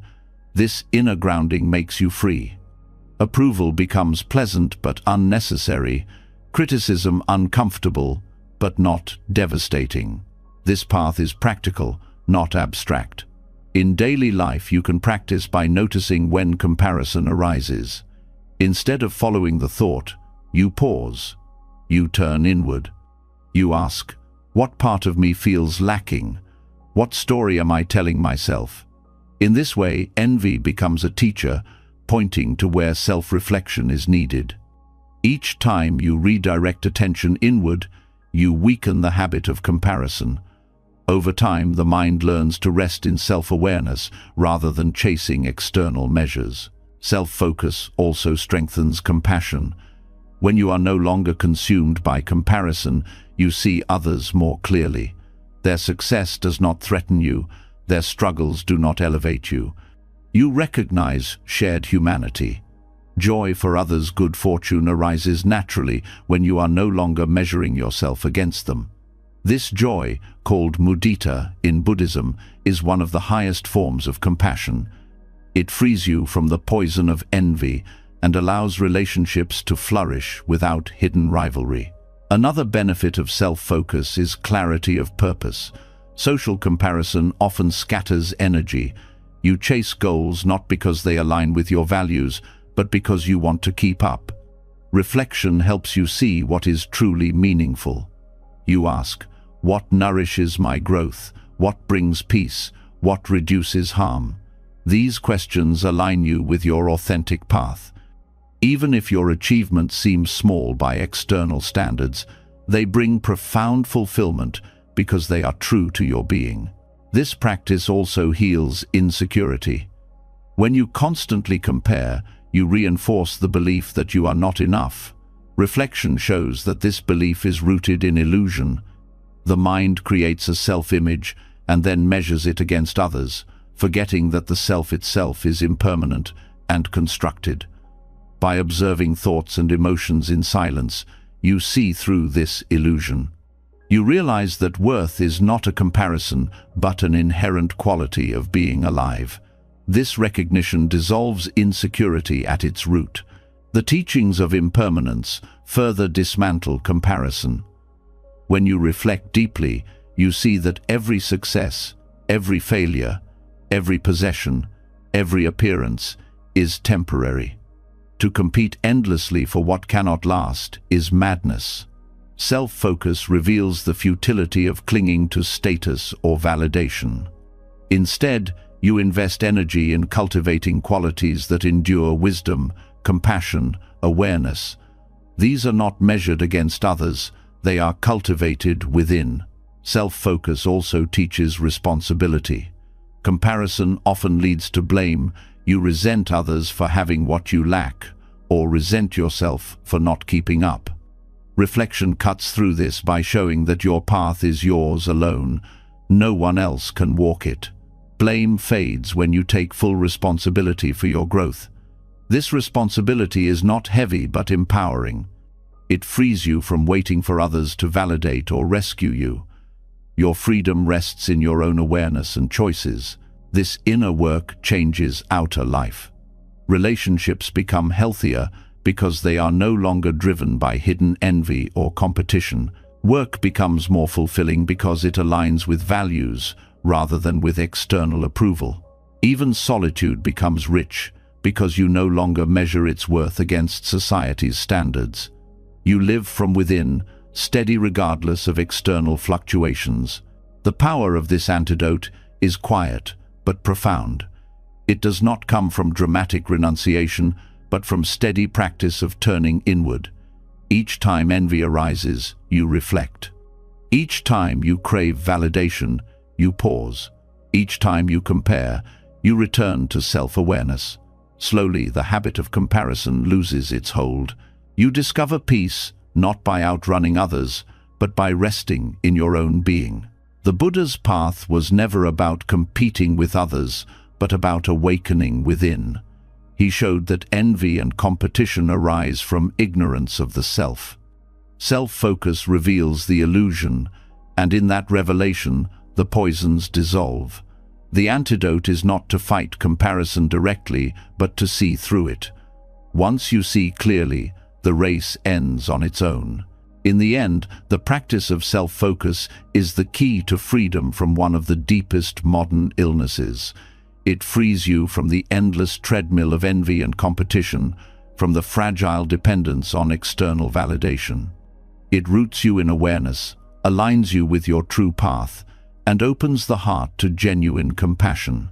You do not need to compare when you are whole. You do not need to compete when you are at peace.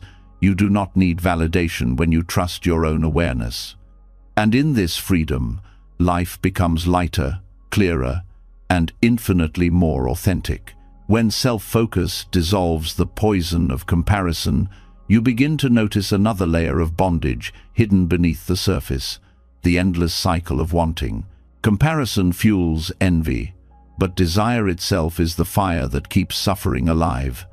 It whispers that happiness lies just beyond the next possession, the next achievement, the next pleasure. Yet the more you chase, the further peace slips away. Buddhism points again to silence as the medicine. Inward quietness dismantles craving at its root, showing that excess desire is not quenched by more attainment, but by the stillness that reveals contentment was present all along. Desire in itself is not always harmful. The desire to eat when hungry, to rest when tired, to seek warmth in the cold, these are natural and necessary. The suffering begins with excess, with the kind of wanting that no longer serves life, but enslaves it. Craving for status, for approval, for endless possessions, for stimulation without end. This is the hunger that never rests. It promises satisfaction, but delivers only more thirst. Silence unmasks this lie. When the mind grows quiet, you notice the restless pull of desire more clearly. Without noise, cravings appear like ripples on a still pond. You see the urge to reach for distraction, to grasp at more comfort, to chase fleeting pleasure. In ordinary life, these urges pass unnoticed because noise covers them. But in silence, they reveal their constant presence. At first, this can feel unsettling, as if the mind is addicted to wanting. But this awareness is the first step toward release. The Buddha described craving as the root of suffering, the chain that binds beings to the cycle of rebirth and discontent. To see craving clearly is already to loosen its grip. Silence is the condition that allows this clarity. By sitting without chasing, without consuming, without distracting, you begin to notice that desire arises, peaks, and falls on its own. You do not need to obey it. The more you observe without acting, the weaker its hold becomes. Excess desire thrives on the illusion that happiness is elsewhere. It convinces you that contentment will arrive when conditions are perfect. Silence cuts through this illusion by bringing you back to the present. In quietness, you discover that peace is not in the next purchase, the next accomplishment, the next recognition. It is here, in the stillness of awareness. The craving loses strength because its promise is exposed as false. Contentment arises not by satisfying every desire, but by recognizing you already have enough. Silence trains the mind to rest in this truth. When the world's noise fades, you notice simple joys, the breath flowing, the body alive, the space around you steady. Gratitude naturally follows. The craving for more softens because you see abundance in the present. What once felt lacking is revealed as complete. This does not mean rejecting life or refusing all pleasures. The middle path is not self-denial but balance. Excess desire creates suffering, but mindful enjoyment of life's gifts brings harmony.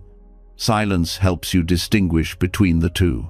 You learn to tell the difference between natural need and restless craving.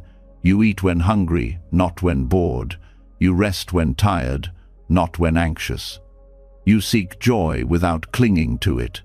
Silence teaches moderation without force, balance without repression. Desire often hides beneath layers of identity. You crave recognition because it affirms ego. You crave possessions because they signal worth. You crave stimulation because it keeps you from facing inner emptiness. Silence strips these illusions bare. Alone with yourself, you realize how much of your wanting is not about the object, but about the image.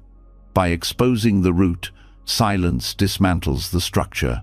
When you no longer need to protect the ego, many desires fade naturally. Contentment is not passive, it is active presence. In silence you do not numb desire, you transform it. The restless energy once spent on craving is redirected into awareness, creativity, compassion. A mind no longer chasing excess has energy to live deeply. This is why monks who renounce excess are not lifeless but vibrant. Their vitality comes from freedom. Without being drained by endless wanting, they channel energy into wisdom and kindness. The modern world thrives on stimulating desire. Advertising, entertainment, social media, all are designed to feed restlessness. To live without excess craving is a radical act. Silence becomes resistance. By stepping back, by creating space free of constant input, you reclaim sovereignty over your mind. You begin to choose consciously rather than being led unconsciously by every spark of desire lit by the outside world. This discipline reshapes daily life. The choice to eat mindfully instead of indulging excess. The decision to rest in silence instead of constant entertainment. The habit of pausing before purchasing each is a practice of dismantling craving. Over time, these choices accumulate into contentment. You no longer need more because you have discovered enough. Relationships transform as well. Excess desire often poisons love, turning it into possession or dependency. Silence shows you the craving beneath attachment. You realize that true love is not about owning another or demanding constant attention. It is about presence without grasping. Contentment within yourself allows freedom for others. Love becomes lighter, more authentic, more compassionate. Work and ambition also shift. Desire for status and recognition often drives exhaustion and competition. Silence reveals the cost. It shows that striving for endless achievement leaves the heart empty. With this clarity, you learn to work from purpose rather than craving. Effort remains, but it is balanced, not enslaved. Success becomes meaningful when detached from excess desire. The death of excess desire is not a single event, but a steady dismantling. Each time you sit in silence, you weaken the chain. Each time you notice craving without acting, you break the cycle. Each time you rest in contentment, you train the mind to find peace within. Over time, the grip of craving loosens. Life feels lighter, not because you have everything, but because you no longer need everything. The ultimate lesson is that desire is not destroyed by force, but by awareness. Silence provides the awareness. It shows desire arising and passing, exposes its illusions, and reveals the contentment already present. This is the path the Buddha walked, and the path still open to anyone willing to sit in quietness. Excess desire dies not with dramatic renunciation, but with steady awareness in silence. Contentment born from this practice is unshakable. It does not depend on possessions, status, or external conditions.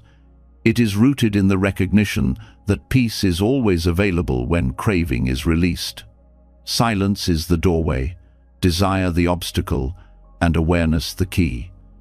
By walking this path, you free yourself from the fire of wanting and rest in the coolness of enough. And in that stillness, you discover that contentment was never far away. It was always waiting in the quiet.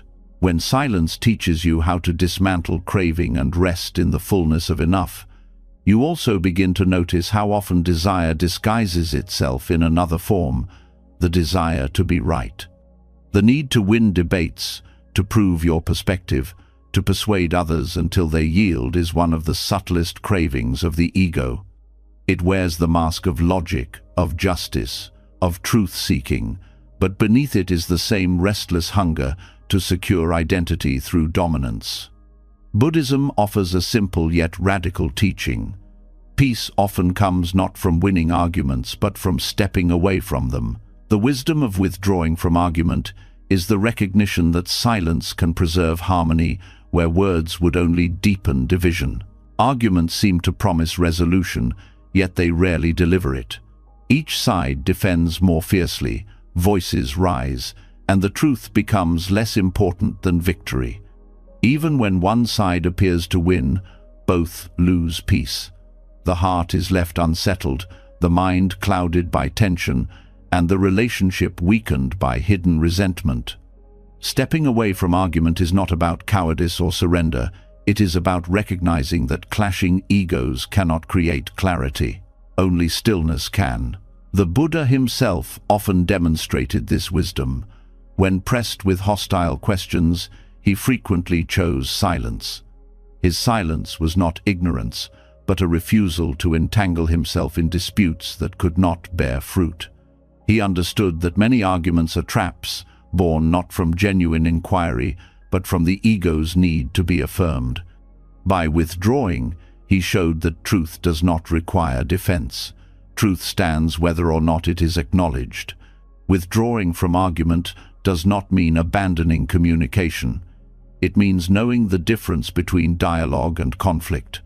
Dialogue arises when both sides seek understanding. Argument arises when each side seeks to conquer. In dialogue, silence can be broken with careful words. In argument, silence is often the greater wisdom. By refusing to fuel conflict, you preserve energy and allow time for clarity to emerge naturally. The practice begins with self-awareness. Notice the surge of energy when someone challenges you. The ego burns to respond, to correct, to assert. In that moment you pause. You ask, will these words bring peace or will they inflame? Is my goal to understand or simply to win? Often you will see that the impulse to speak is rooted in pride, not in wisdom. Withdrawing becomes the truer strength. This withdrawal is not suppression. Suppression locks anger inside. True withdrawal is release. You allow the urge to argue to rise and pass without action. In doing so, you dissolve its power. The energy that would have been spent on endless words is conserved, redirected toward clarity and compassion. This conservation builds inner strength. It is the strength of one who no longer needs the validation of victory. In relationships, this practice transforms dynamics. Many conflicts in families and partnerships are not about the actual issues, but about the refusal to let go of being right. When one person chooses silence, the cycle ends. Arguments lose momentum when they are not fed. Over time, the absence of constant disputes creates space for genuine understanding. Peace grows not because all disagreements vanish, but because the energy of conflict no longer dominates. In communities, the same principle applies. Arguments often fracture groups, dividing people into camps that defend positions rather than working toward solutions. The one who steps back, who refuses to be dragged into heated battles, becomes a stabilizing force. Their silence communicates presence without hostility. It shows that peace is more valuable than triumph. This steadiness often inspires others to soften their stance, opening the door to cooperation. Withdrawing from argument also protects clarity of mind. Heated words cloud judgment. They stir emotions until you can no longer see the truth. Silence clears the fog. When you resist the pull of argument, you remain able to discern what is real. You can still act, still speak when necessary, but from a place of calm rather than agitation. This clarity ensures that your decisions are guided by wisdom rather than by ego. The wisdom of this practice becomes even more clear when seen through the lens of impermanence. Every opinion, every perspective is conditioned by countless factors: upbringing, culture, experience, mood. To cling rigidly to being right is to cling to what is constantly shifting. By withdrawing from argument, you recognize that truth is larger than any one perspective. You free yourself from the illusion that your view must dominate in order to have value. This does not mean that injustice should be ignored or truth abandoned.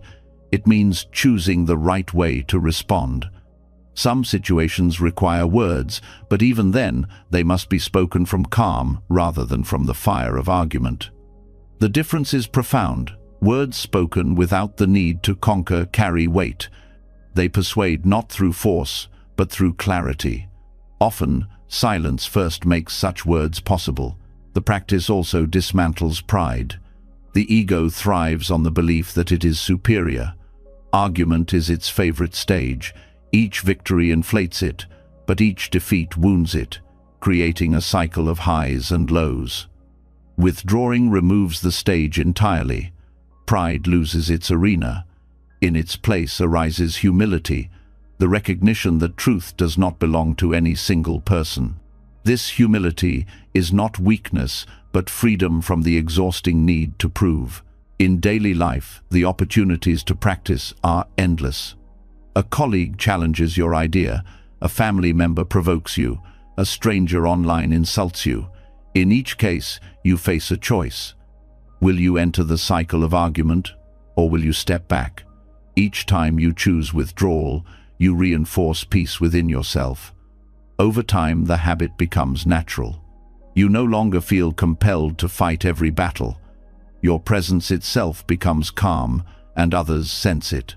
This calmness carries unseen power. The one who does not argue cannot be manipulated easily. Insults lose their force because they find no target. Provocations fail because they are not met with fuel. This presence disarms aggression more effectively than words. It communicates strength without struggle, authority without noise. People begin to recognize that your silence is not weakness but mastery. The long-term fruit of this practice is liberation from constant conflict. Life is no longer a battlefield of opinions, but a path of peace. You conserve energy for what truly matters: growth, compassion, service, clarity. You realize that winning arguments may impress the ego, but refusing to enter them transforms the soul. This transformation is not dramatic but steady, reshaping how you meet every interaction. Buddhism calls this restraint right speech. Right speech is not only about what is said, but about what is left unsaid. The choice not to argue when no peace can arise is itself right action. It prevents harm, reduces suffering, and cultivates inner freedom. Each time you withdraw, you embody this wisdom. You show that peace is stronger than victory, silence more powerful than persuasion. In the end, the wisdom of withdrawing from argument is about choosing freedom over bondage. The ego wants to fight, awareness chooses peace. Arguments may win you points in the eyes of others, but silence wins you clarity, dignity, and strength. By stepping away, you do not lose. You gain a life unburdened by endless conflict. And in that space of peace, wisdom grows, compassion flourishes, and true strength is revealed. When the wisdom of withdrawing from argument becomes clear, you begin to notice another subtle trap hidden in everyday life. Not every disturbance comes from heated debates or conflicts. Much of it comes from words spoken casually, without thought, words that seem harmless in the moment, but carry consequences that ripple outward. Gossip shared in passing, exaggerations slipped into conversation, careless speech born from restlessness, these all plant seeds that shape the future in ways we rarely see. Buddhism calls this the hidden karma of idle talk, and it is a truth as sharp as it is humbling. Silence becomes not just a refuge from conflict, but a shield against the unseen chains created by words spoken without care. Idle talk is deceptive because it often feels light. A joke at someone's expense, a rumor repeated just to fill silence, a half-truth told to appear more interesting. These are not shouted arguments, yet they carry weight.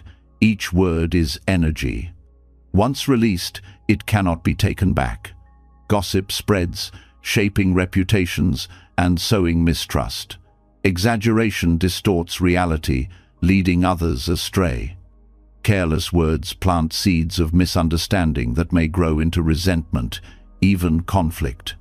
The karma is hidden because you rarely see its full effect, but it exists all the same. Silence prevents these ripples before they begin. By pausing, by refusing to speak without purpose, you stop the chain reaction of consequences that idle talk creates. This is not about becoming cold or mute. It is about recognizing the power of speech and respecting it. When words are used sparingly and with awareness, they become tools of healing instead of harm. Gossip is perhaps the most common form of idle talk. It thrives on the desire to feel significant, to bond over someone else's story, to fill emptiness with excitement. Yet gossip poisons the one who speaks as much as the one who is spoken about. Each time you participate, you reinforce patterns of judgment and mistrust. You create a habit of seeing others through flaws instead of compassion. The Buddha warned that gossip scatters the mind and weakens virtue. Silence, in contrast, builds dignity. By refusing to pass on what is not yours to share, you protect both yourself and others. Exaggeration is another hidden chain. It may seem harmless to stretch a story, to add color for attention, but each exaggeration is a departure from truth. Over time, this weakens trust. Others sense the distortion, even if they cannot name it. More importantly, it clouds your own relationship with reality. When you train yourself to bend truth for effect, you lose clarity in perception. Silence cuts this cycle. By choosing not to speak when honesty is not enough, you strengthen the habit of truthfulness. Your words, when spoken, become reliable because they are grounded in sincerity. Careless speech often arises from restlessness. When silence feels uncomfortable, people fill the space with whatever comes to mind. Jokes, criticism, trivial chatter, all to avoid stillness. But these words, though casual, carry weight. They may hurt, distract, or mislead. Each one plants a karmic seed that continues beyond the moment. To practice silence here is to cultivate patience with stillness. You learn that not every space must be filled. Silence itself can be presence, and presence needs no decoration. The karma of idle talk is not always immediate. Sometimes words return years later, reshaping relationships or reputations long after they were spoken. A rumor spread carelessly may resurface, damaging trust. A careless joke may be remembered as insult. This delayed effect makes idle talk dangerous. It hides its impact until it is too late. Silence avoids this entirely. By speaking less, you reduce the chances of harm. This does not mean never speaking. It means practicing discernment. Before words leave your mouth, you ask, are they true? Are they kind? Are they necessary? Are they timely? If not, silence is the wiser choice. This discipline transforms communication. Conversations become lighter, cleaner, more meaningful. People trust your words because they know they are not scattered carelessly. The effect of this practice on relationships is profound. When you abstain from gossip, you create safety. Friends know you will not betray them with idle words. When you avoid exaggeration, your integrity becomes visible. When you refrain from careless chatter, your presence feels calm and steady. Over time, these small acts of restraint build a reputation of trustworthiness that no declaration could create. On a deeper level, silence protects your own mind. Idle talk stirs restlessness, scattering attention outward. Each careless word strengthens the habit of distraction. Silence gathers energy inward, strengthening clarity and awareness. You feel less drained because you no longer spend energy on maintaining illusions or fueling unnecessary drama. Your mind becomes sharper, more grounded in reality. Idle talk also feeds ego. It often arises from the desire to be noticed, to appear interesting, to hold attention. By practicing silence, you weaken this egoic craving. You discover that presence does not need performance. You are valuable without filling the air with noise.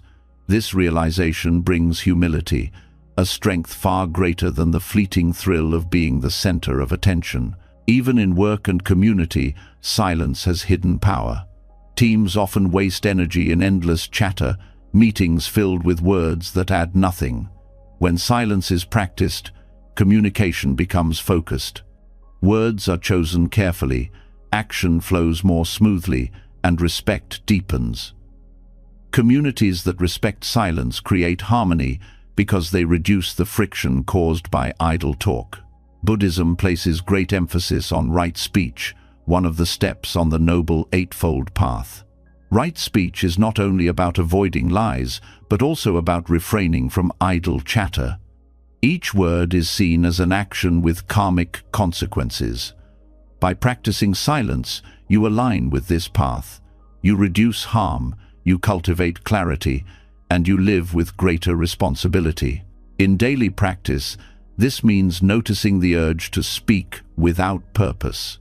Instead of following it, you pause. You let silence hold the space. Over time, the urge weakens. You discover that silence can be more powerful than words in creating connection. A quiet presence often communicates more respect and sincerity than a flood of chatter. The hidden karma of idle talk is real, but so is the hidden power of silence. Each time you choose restraint, you create ripples of peace instead of harm. You protect trust, preserve clarity, and conserve energy.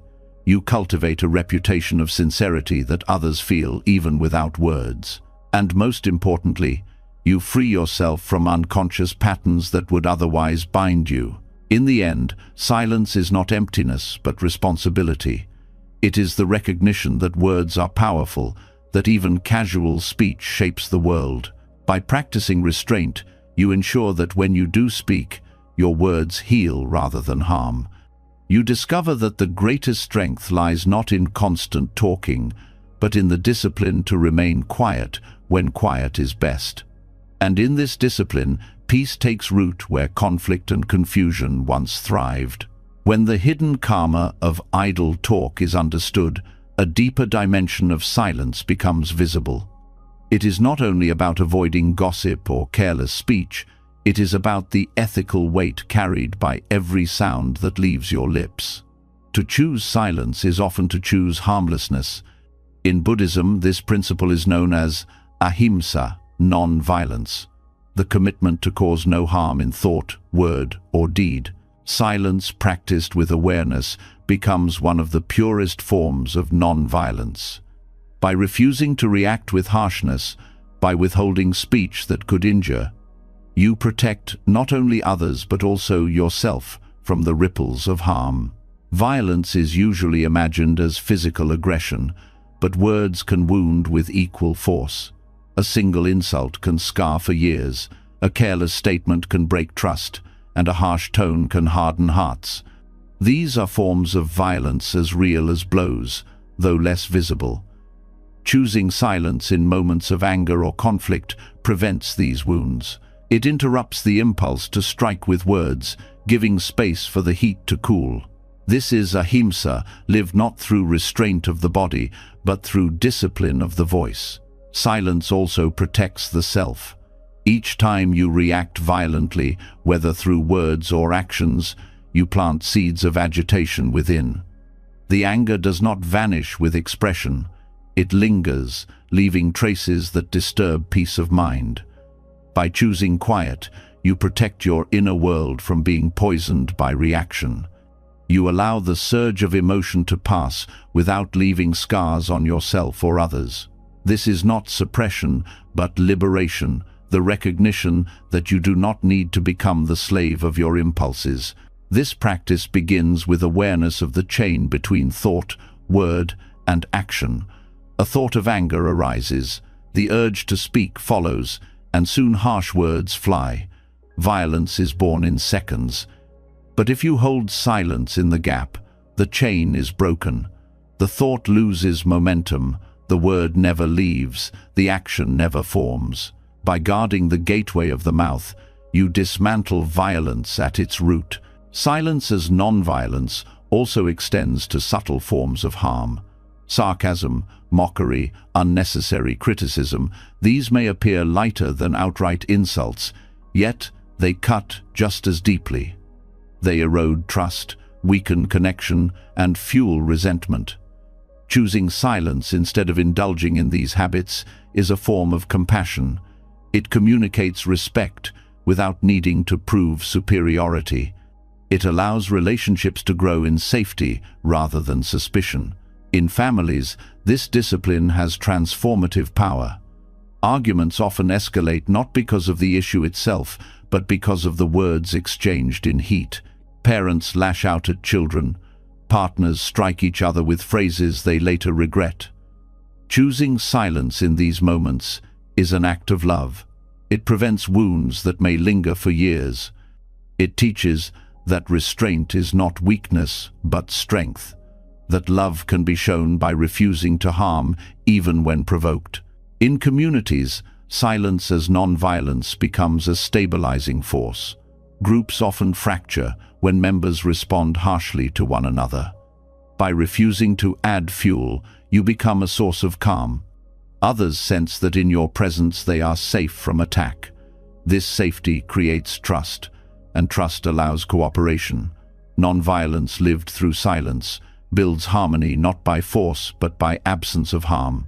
The practice also extends inward. Violence is not only directed outward, it often turns inward as self-criticism. Harsh inner dialogue, constant judgment, and relentless blame are forms of inner violence. Silence can dissolve them. By pausing instead of feeding self-criticism, you soften the habit. You begin to treat yourself with the same compassion you would offer others. Inner silence is thus non-violence toward the self, healing wounds created by years of harsh inner speech. Ahimsa, through silence, does not mean passivity. It does not mean allowing injustice to continue or refusing to speak truth. It means choosing words carefully, ensuring that when you do speak, your intention is to reduce harm rather than to increase it. Silence creates the space for this clarity. It ensures that speech, when it arises, comes from wisdom rather than reactivity. In practice, this requires training. When provoked, the impulse to react feels immediate and overwhelming. But if you breathe, if you pause, if you let silence hold you, the energy shifts, the urge loses force. From that silence, a wiser response may emerge, or perhaps no words at all. Both are acts of non-violence, because they prevent the cycle of harm. The karmic effects of silence as non-violence are profound. Each time you refrain from reacting with harm, you prevent the creation of karmic chains that would bind you further. Instead, you plant seeds of peace. These seeds shape your future interactions, your relationships, even your inner state. Over time, your presence itself becomes a field of safety. Others feel it without explanation. They know that in your company, they are free from the threat of harm. This discipline reshapes how you see strength. The world often confuses strength with domination, with the ability to crush or silence others. But true strength lies in restraint, in the ability to remain still when provoked. Silence reveals this strength. It shows that you are not controlled by others' aggression, that your peace cannot be stolen by their noise. This strength inspires, for it demonstrates mastery not of others, but of yourself. Buddhist practice often points to the ideal of harmlessness as the highest ethic. Monks vow not to harm any living being, not only in body, but in speech and thought. For lay people, silence becomes a practical way to embody this vow. By speaking less and listening more, by refusing to react violently, by holding stillness where harm might arise, you live ahimsa in every moment. In daily life, this can be practiced in small ways. When insulted, resist the urge to answer immediately. When tempted to criticize unnecessarily, hold your tongue. When self-judgment rises, pause in silence rather than feeding it. Each act is small, but together they build a life aligned with non-violence. Ultimately, silence as non-violence transforms both inner and outer worlds. It reduces harm in relationships, creates trust in communities, heals wounds within yourself, and plants seeds of peace in every moment. It is not emptiness, but fullness, the fullness of compassion, restraint, and wisdom. By choosing quiet over reaction, you live the deepest truth of ahimsa, that peace is not achieved by force, but by the absence of harm. The more you practice, the more natural it becomes. You find yourself less entangled in conflict, less drained by anger, less bound by harsh patterns. Life grows lighter, calmer, more harmonious. And in this silence, you discover that non-violence is not only a moral principle, but a way of being, a way that leads steadily toward freedom. When silence is practiced as non-violence, you begin to realize that peace is not simply the absence of harm, but the presence of wisdom. Choosing quiet over reaction protects others and yourself, creating space where anger cannot grow. Yet within this space, another truth emerges. Much of the struggle in life is born not from aggression, but from the illusion of control. The mind believes it must manage, push, and interfere with every detail, as if peace can only be secured by grasping tightly. But when you focus inward, when you reflect deeply, you see that much of life unfolds on its own. Control is a story, not a reality, and freedom comes from loosening its grip. The illusion of control is seductive. It promises safety. If you plan enough, work enough, anticipate enough, then nothing will go wrong. Yet reality continually breaks these promises. Plans change, bodies age, relationships shift, outcomes refuse to obey. The more you try to dominate life, the more exhausted you become, because the truth is simple, most of it is beyond your command. Self-reflection reveals this directly. You see how many times peace has come not from forcing but from allowing, how often clarity has arisen not from struggle but from stillness. Inward focus is not avoidance of responsibility. It does not mean abandoning effort or refusing to act. It means examining the mind that grasps for control, the inner restlessness that cannot tolerate uncertainty. In silence, you notice how much of your energy is spent on outcomes you cannot guarantee. You replay conversations, you worry about the future, you cling to the past. Reflection shows you that this is not control but suffering. The effort to control what cannot be controlled becomes a prison. When you focus inward, you see that life has its own intelligence. The body breathes without your command, the heart beats without your order, wounds heal without your supervision. Seasons shift, rivers flow, planets move, all without your interference. This same intelligence is present in your own life. Circumstances often resolve themselves when given space. Opportunities appear without being forced. Clarity arises when you stop trying to dictate every detail. Reflection reveals that the world is not chaos waiting for you to manage it, but a living process unfolding on its own. This recognition does not lead to passivity, it leads to wise effort. You still act, but you act where action is fruitful.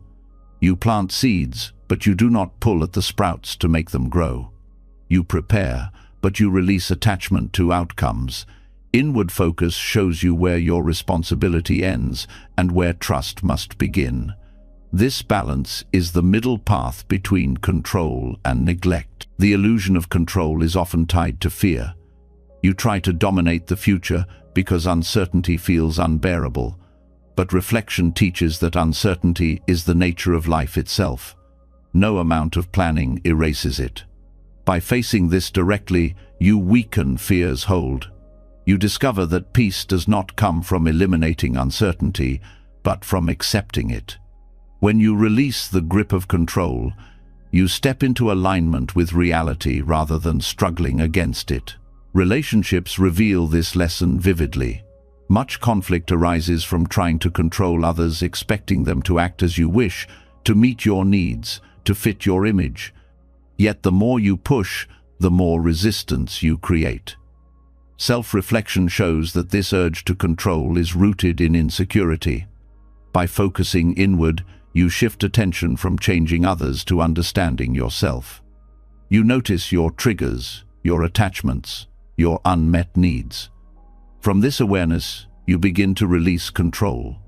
Relationships become lighter because you no longer chain them with expectation. Work and ambition also carry the weight of control. You believe that constant interference will guarantee success. Yet reflection shows that forced striving often blocks creativity and blinds you to opportunities. Some of the greatest breakthroughs come when control is loosened, when you step back and allow intuition to guide. Inward focus reveals that clarity arises not from micromanaging every detail, but from aligning with purpose and allowing flow. The body itself teaches surrender. Despite your best efforts, it will age, it will tire, it will eventually return to the earth. No control can stop this. Reflection on impermanence turns this truth from fear into wisdom. By seeing that you cannot hold on, you learn to live fully now. Each breath becomes a gift, each moment enough. This release from control is not defeat, but liberation. Silence is the ground where this insight matures. When you sit quietly, without forcing thoughts away, you see that they rise and fall naturally. The mind, left alone, often settles itself. You realize you do not need to command every moment of awareness. This same truth applies to life. By stepping back, you see that much unfolds in its own rhythm. The more you focus inward, the more you trust this rhythm. The karmic weight of control is heavy. Each attempt to dominate creates tension. Each grasping adds to restlessness. By releasing control, you prevent these seeds from being planted. You conserve energy, reduce suffering, and create space for wisdom to arise. Life becomes less about constant battle and more about alignment with natural flow. Practical application begins with awareness. Notice when you are trying to control what cannot be controlled, the opinions of others, the future of events, the outcome of every effort. Pause, reflect. Ask if this energy brings peace or tension. If tension, release it. Focus on what you can shape: your thoughts, your actions, your presence. The rest belongs to the unfolding of life. This discipline reshapes identity. The ego thrives on control, believing it is the master of everything. But when you release the illusion, the ego softens. You no longer see yourself as separate from life, but as part of it. This humility brings peace. You stop trying to dominate existence and instead participate in it. Life becomes partnership, not conquest. Over time, the freedom of letting go deepens. You find yourself less anxious about outcomes, less trapped in regret, less consumed by worry. You still act with care, but you no longer cling to results. You live fully in the present, trusting that life unfolds as it must. This trust does not make you passive, it makes you resilient. You flow with change instead of breaking against it. The illusion of control was never truth, it was always fear disguised as strength. By focusing inward, you pierce this illusion. You see that peace comes not from mastering every detail, but from mastering your response to life's uncertainty. You discover that much of what you sought to command is already cared for by the intelligence of existence itself. Your role is not to dominate but to align, not to control but to trust. In the end, self-reflection shows that surrender is not weakness but wisdom. To break the illusion of control is to free yourself from endless struggle. It is to live with open hands, steady in effort yet free from grasping. It is to act with care but rest in trust. And in this balance, you discover a life that feels lighter, calmer, and more in harmony with the truth that everything unfolds naturally when you stop forcing it to obey. When self-reflection exposes the illusion of control, life begins to look different. You see that so much unfolds without your interference, that peace is found not in constant grasping, but in trusting the natural rhythm of existence. From this recognition comes another doorway: the role of solitude. What once felt like emptiness or loneliness reveals itself as a profound teacher. Time alone becomes a mirror, a guide, even a voice of the Buddha within, showing you truths that cannot be heard in noise. Solitude is no longer absence but presence, no longer isolation but instruction. At first, solitude can feel threatening.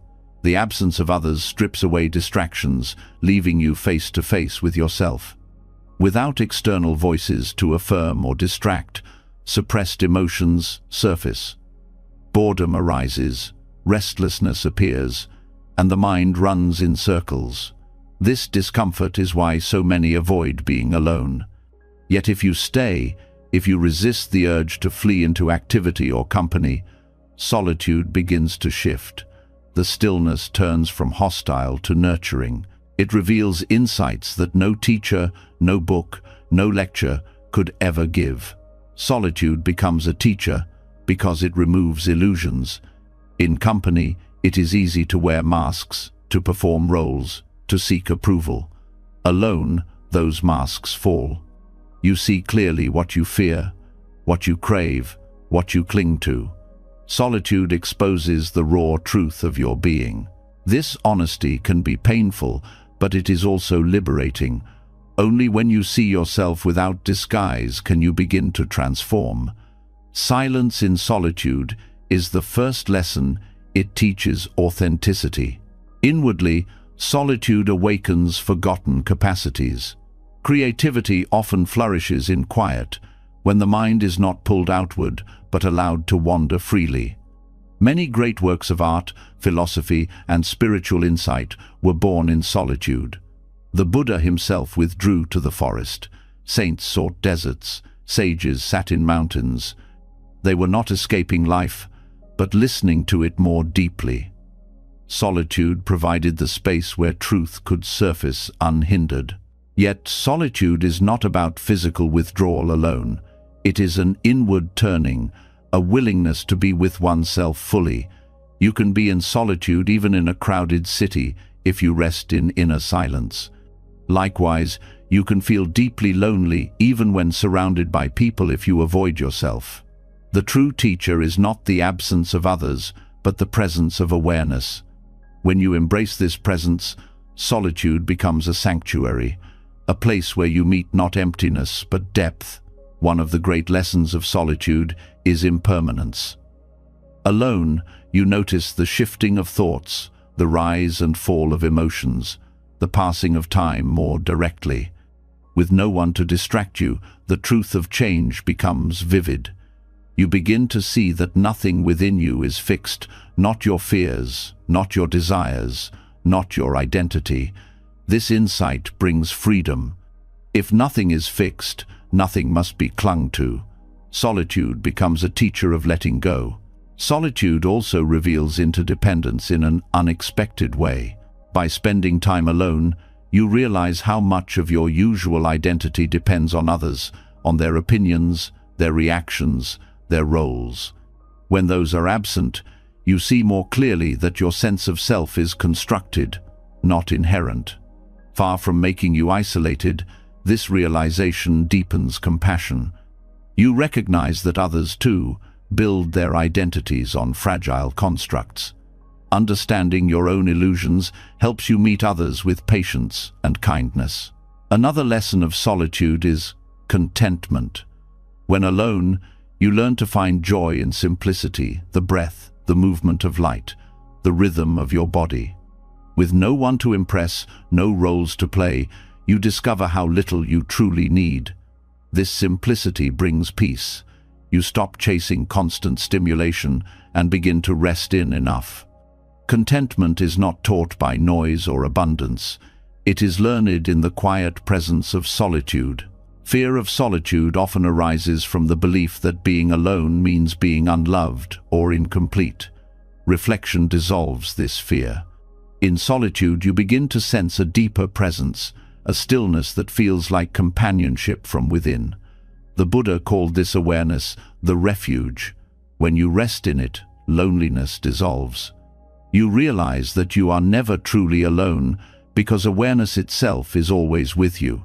This awareness becomes the greatest teacher, guiding you through silence. Practical solitude is not about abandoning the world, but about creating spaces of stillness within it. This can be a daily period of quiet, a retreat into nature, or even moments of pause during activity. Each time you step into solitude, you give yourself the gift of reflection. Over time, these moments accumulate into wisdom. You begin to carry solitude with you, even in company, as a steady presence that keeps you grounded. The fruits of solitude are many. Clarity arises because distractions fall away. Strength grows because you no longer depend on others for constant affirmation. Compassion deepens because you understand yourself and, through that, understand others. Creativity awakens because silence gives space for new ideas to form.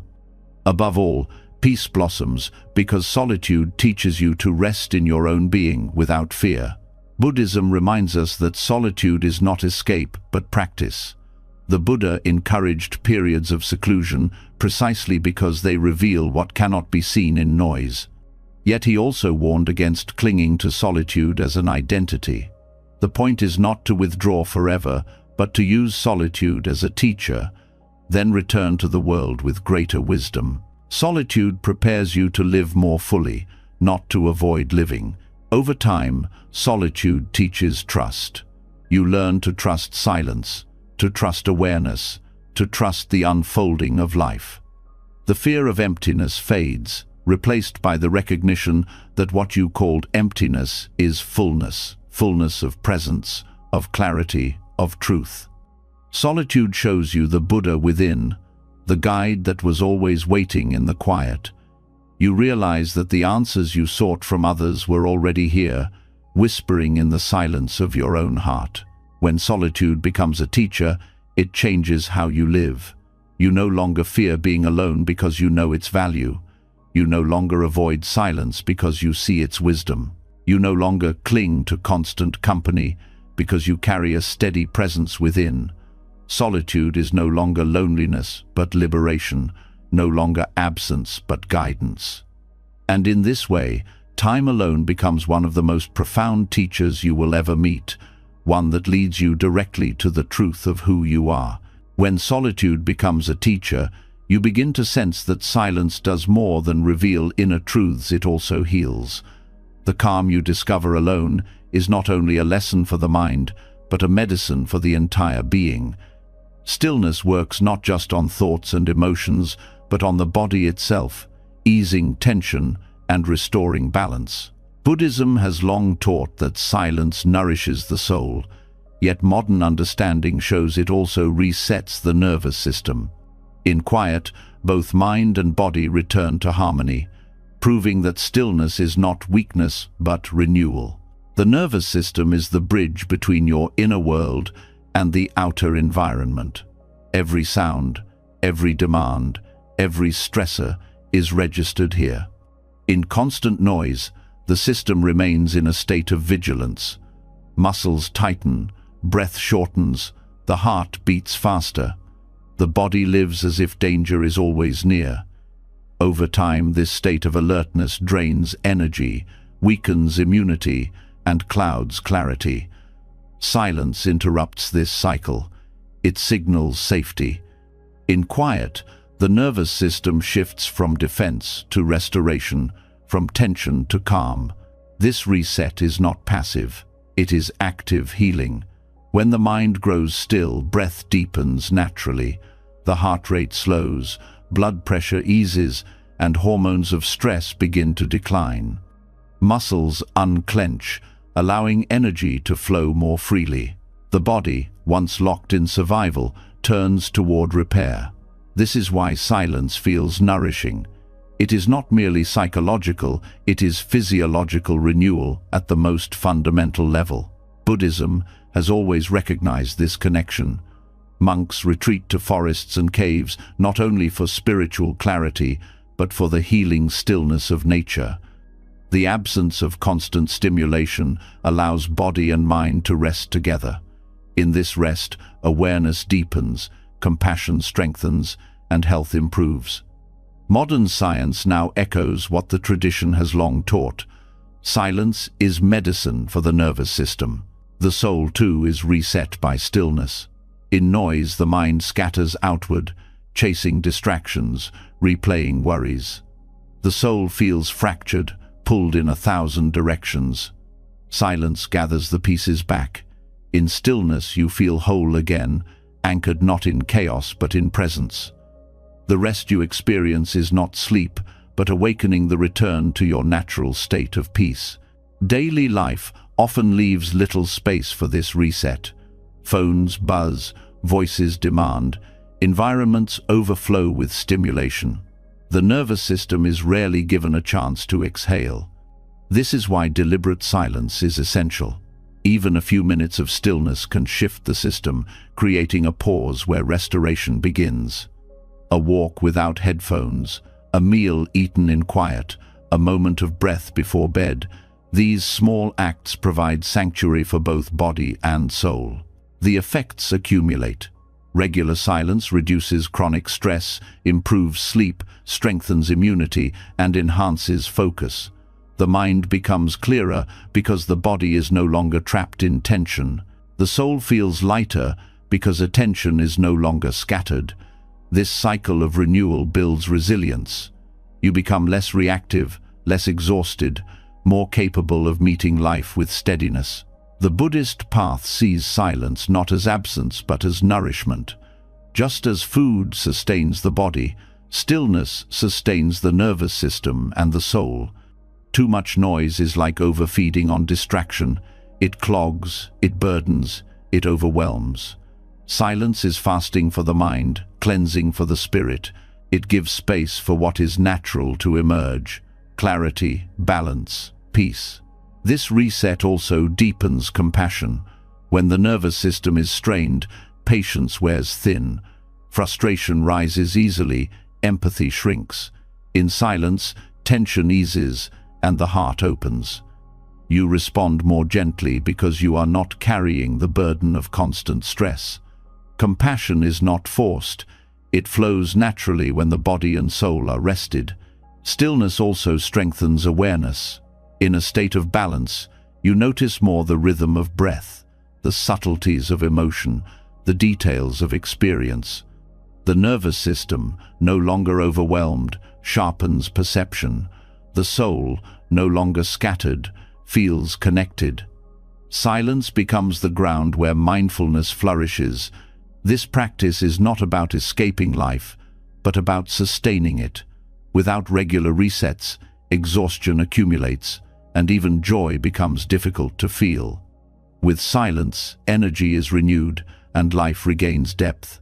The smallest moments, a smile, a breeze, a breath, become rich again because you are present to receive them. The karmic effect of silence as reset is profound. By reducing stress and restoring balance, you prevent the harm that arises from exhaustion and reactivity. You plant seeds of peace in your body and mind, which ripple outward in every interaction. Your presence becomes calmer, your decisions wiser, your relationships healthier. Practicing this reset can be simple. Begin by creating pockets of silence in your day.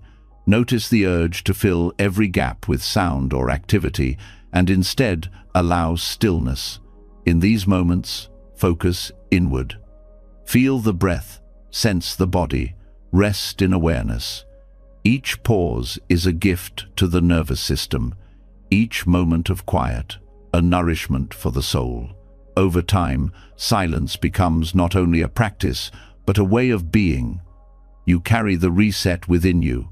Even in noise, you touch the inner stillness. Even in stress, you return quickly to balance. The nervous system learns resilience. The soul learns peace. Life no longer feels like constant depletion, but like steady renewal. Silence as a reset reveals the truth that healing is not always in doing, but in allowing. The nervous system knows how to restore itself when given the chance. The soul knows how to return to peace when distractions fall away. Your task is simply to provide the space. And in that space, stillness does its quiet work, resetting both body and spirit toward harmony.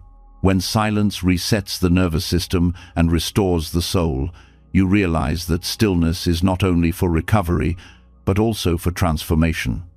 In quiet, the body heals and the heart softens, but something even more profound becomes possible: the cultivation of mastery over the self. Buddhism teaches that true strength does not come from constant action, but from the ability to watch without being consumed. By developing the observer's mind, you dissolve suffering before it takes form. You learn that watching with awareness is more powerful than reacting blindly, and in this watching lies the key to freedom. The habit of human life is to react. A thought arises, and you chase it. An emotion stirs, and you act on it. A provocation comes, and words spill out. This chain feels automatic, but it is not unbreakable. The observer's mind is the space between stimulus and response. It is the ability to see the thought, feel the emotion, notice the impulse, and simply watch. By watching, you cut the chain. The thought passes, the emotion changes, the impulse weakens. Suffering dissolves before it hardens into words or actions that would create lasting consequences. This skill begins with awareness of how the mind operates. In silence, you see how thoughts arise on their own, like clouds drifting across the sky. You did not choose them, they simply appeared. The same is true of emotions. They surge like waves without your command. By watching closely, you realize that you are not the thoughts or the emotions themselves, but the one who notices them. This shift is the beginning of mastery. Instead of being pulled into every storm, you remain steady as the witness. The observer's mind does not repress. It does not push thoughts away or deny feelings. It allows everything to arise, but refuses to be enslaved by it. Anger may appear, but the observer watches. Fear may come, but the observer notices. Desire may pull, but the observer remains steady. In this watching, the grip of suffering weakens. What once controlled you becomes transparent, losing its power. This practice also dismantles the illusion of permanence. When you watch thoughts and emotions, you see their impermanence directly. Anger flares and fades, joy rises and falls, sadness passes like weather. By observing this constant change, you stop clinging. You no longer panic when pain arises because you see it will pass. You no longer grasp desperately at joy because you see it too will change. Watching dissolves attachment, and with it, suffering. The observer's mind also protects relationships. Many conflicts arise not from what is said, but from reactions to fleeting emotions. A word spoken in anger can wound for years. By watching instead of acting, you prevent these wounds. You allow the surge of emotion to pass before speaking. The silence that comes from watching becomes protection, a shield against harm. Over time, this restraint builds trust and harmony. Inwardly, this discipline creates profound stability. The mind that watches does not scatter with every distraction. It becomes steady, like a mountain unmoved by passing clouds. This stability brings peace even in difficulty. Challenges remain, but suffering lessens because you no longer add reactivity to pain. You face life with clarity instead of confusion. Self-mastery through watching also reveals the roots of suffering. By observing thoughts without acting, you see patterns. You notice how desire arises from insecurity, how anger is often a mask for fear, how jealousy comes from comparison. These insights are only visible when you do not rush into reaction. Watching gives you knowledge of the mind's hidden workings, and this knowledge allows transformation. The practice extends beyond meditation. In daily life, every moment becomes an opportunity. When someone criticizes you, instead of replying instantly, you watch the reaction inside. You notice the sting, the urge to defend, the heat rising, and you remain silent. The emotion shifts, and clarity emerges. In this clarity, you may choose wise words or no words at all. By watching, you dissolve suffering before it multiplies. This skill also enhances compassion. When you see your own thoughts and emotions arise and pass, you recognize the same in others. Their anger is a wave, their fear a cloud, their desire a surge. You no longer judge them harshly because you see they too are caught in impermanence. Compassion arises naturally from this understanding. The observer's mind does not separate you from others. It connects you more deeply by revealing shared humanity. The karmic impact of this practice is profound. Most negative karma is created in moments of blind reaction, words spoken in anger, actions driven by fear, choices born of desire. By watching instead of reacting, you prevent these seeds from being planted. You conserve energy and reduce harm. Over time, the absence of reactivity reshapes your destiny, aligning your life with peace instead of conflict. Developing the observer's mind requires patience. At first, watching feels impossible. Thoughts race, emotions surge, and you are swept away. But each moment of noticing is progress. Each time you catch yourself before reacting, you strengthen the habit. Over time, watching becomes more natural. You begin to rest as the observer, even in challenging situations. The space between impulse and action widens, giving freedom where once there was only compulsion. This path leads to deeper insights into the nature of self.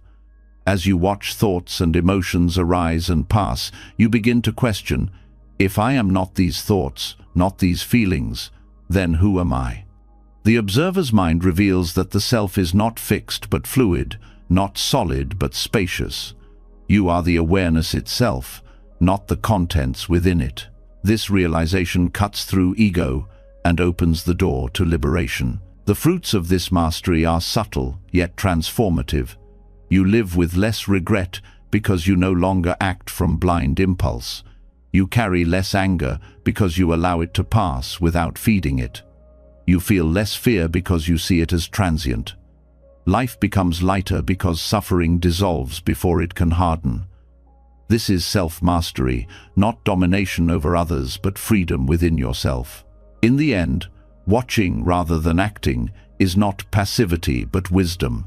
It is the discipline to hold still when the mind demands reaction, the strength to let emotions pass without fueling them, the clarity to see impermanence directly. By cultivating the observer's mind, you prevent suffering before it forms, conserve energy for what matters, and live with steady peace. This is mastery not of the world, but of yourself, and in that mastery you find freedom. When mastery through watching rather than reacting becomes your way of living, you discover a freedom that is subtle yet profound. You see how much suffering dissolves when you no longer rush to defend, retaliate, or cling to every impulse. From this awareness grows another discipline, one that strikes at the heart of ego's constant restlessness, the art of not explaining yourself. To hold back from justification is to free yourself from the chains of perception, to stop living as a reflection of others' opinions, and instead embody the quiet power of authenticity. The urge to explain is deeply ingrained. From childhood, you are conditioned to defend choices, to prove worth, to make others understand. Approval feels like safety, and misunderstanding feels like danger. This conditioning creates a life spent performing, where each action is accompanied by a story crafted to satisfy others. Yet in truth, explanations often do not bring peace. They feed the cycle of dependence, tying your freedom to others' acceptance. The subtle art of not explaining yourself breaks this cycle. When you refrain from explaining, you discover the difference between action and image. Action arises from clarity within. Image is constructed for external eyes. Explaining often belongs to the image it tries to control how others see you. But when you release the need to explain, you place your energy back into the action itself. The choice stands on its own, silent yet strong. This silence communicates more authenticity than words ever could. This practice does not mean refusing to communicate when clarity is truly needed. It means recognizing when explanations are not for understanding but for ego. Most justifications arise not because others require them, but because your own insecurity craves approval. By pausing, by noticing the urge to justify, you begin to see its source. And once you see, you can choose silence instead of compulsion. The freedom this brings is immense. You are no longer pulled into endless cycles of proving yourself. You are no longer trapped by the shifting judgments of others. Misunderstandings may still occur, but you discover they do not define you. The silence of not explaining becomes a shield, protecting your authenticity from being diluted by the need to satisfy every expectation. Relationships benefit deeply from this practice. When you stop over-explaining, you create space for respect. Constant justification often communicates distrust. It suggests that others cannot accept you without being persuaded. Silence, on the other hand, communicates confidence. It says, "I trust my choices, and I trust you to meet them without endless defense." Over time, this builds deeper trust because it is grounded in authenticity rather than performance. This restraint also prevents unnecessary conflict. Explanations often open the door to argument because they invite others to challenge or critique. By choosing silence, you avoid creating battles that never needed to exist. You act, you remain steady, and the storm of reaction passes without entangling you. This is not avoidance, but wisdom, the recognition that peace often lies in what is left unsaid. The practice also strengthens inner clarity. When you no longer waste energy crafting justifications, you are forced to face the real reason for your choices. You ask yourself, am I acting from alignment or from ego? If the action feels true within, it requires no defense. If it feels false, no explanation can make it authentic. This honesty deepens self-awareness. You act more carefully because you know you will not rely on excuses to cover missteps. This discipline dismantles the ego's hunger for validation. Explaining is often an attempt to shape how others see you, to maintain an image of goodness, intelligence, or strength. By choosing not to explain, you deny the ego its stage. You step off the performance, allowing yourself to simply be. This humility frees enormous energy. Instead of constantly editing your life for an audience, you live it directly. The karmic consequences of restraint are also powerful. Justifications often lead to entanglements others misunderstand. You defend, they counter, and the cycle deepens. Each word plants seeds of tension. Silence ends this before it begins. By not explaining, you prevent countless ripples of conflict and protect harmony. The energy saved becomes fuel for growth rather than for endless defense.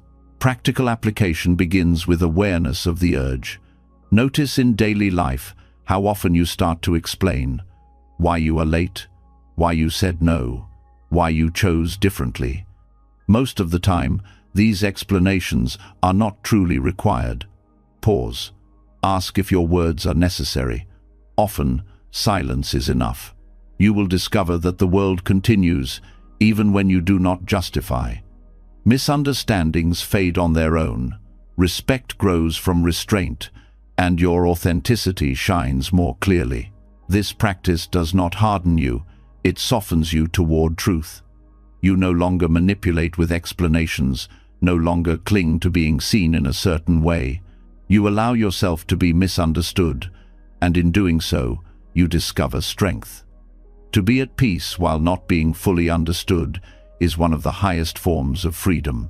It shows that your center is no longer dependent on external validation. The Buddha himself embodied this wisdom. When pressed with questions meant to trap him, he often remained silent. He knew that explanation would not lead to understanding, but only to further entanglement. His silence was not avoidance, it was teaching. It showed that truth needs no defense, that authenticity requires no justification. By walking this path, you align yourself with the same wisdom. Over time, the art of not explaining yourself becomes natural. The urge to justify weakens, the need for approval fades, the fear of misunderstanding dissolves. You act from clarity, speak when necessary, and allow silence to carry the rest. This presence communicates more than words, because it is rooted in authenticity rather than performance. In the end, restraint from explaining is not about silence for its own sake, but about freedom. Freedom from the need to perform, freedom from the chains of perception, freedom from the ego's endless hunger to be seen a certain way. By mastering this subtle art, you discover that authenticity is strongest when left unguarded, that truth stands firm without defense, and that silence can speak louder than any justification. This is the power of living without explanation, a life steady, free, and deeply real. Silence has revealed itself to be more than just the absence of noise. It is the ground where restlessness settles into wisdom, where ego dissolves without a fight, where hidden shadows rise only to be healed. It is discipline, compassion, clarity, and refuge.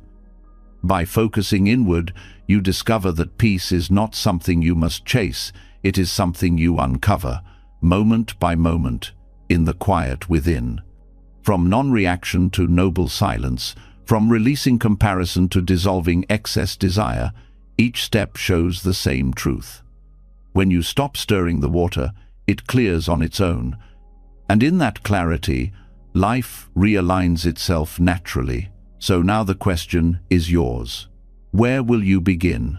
Will you start with a single pause before speaking, with 5 minutes of solitude each day, or with the courage to stop explaining yourself? Share in the comments what silence has taught you or what you are ready to let it teach you. Your reflections may spark the journey for someone else. If you found wisdom here and want to keep walking this path together, don't forget to subscribe to the channel. More lessons, more reflections, more practices are waiting, and the bell will make sure you never miss them. Until next time, keep your silence alive and watch how everything begins to fall into place.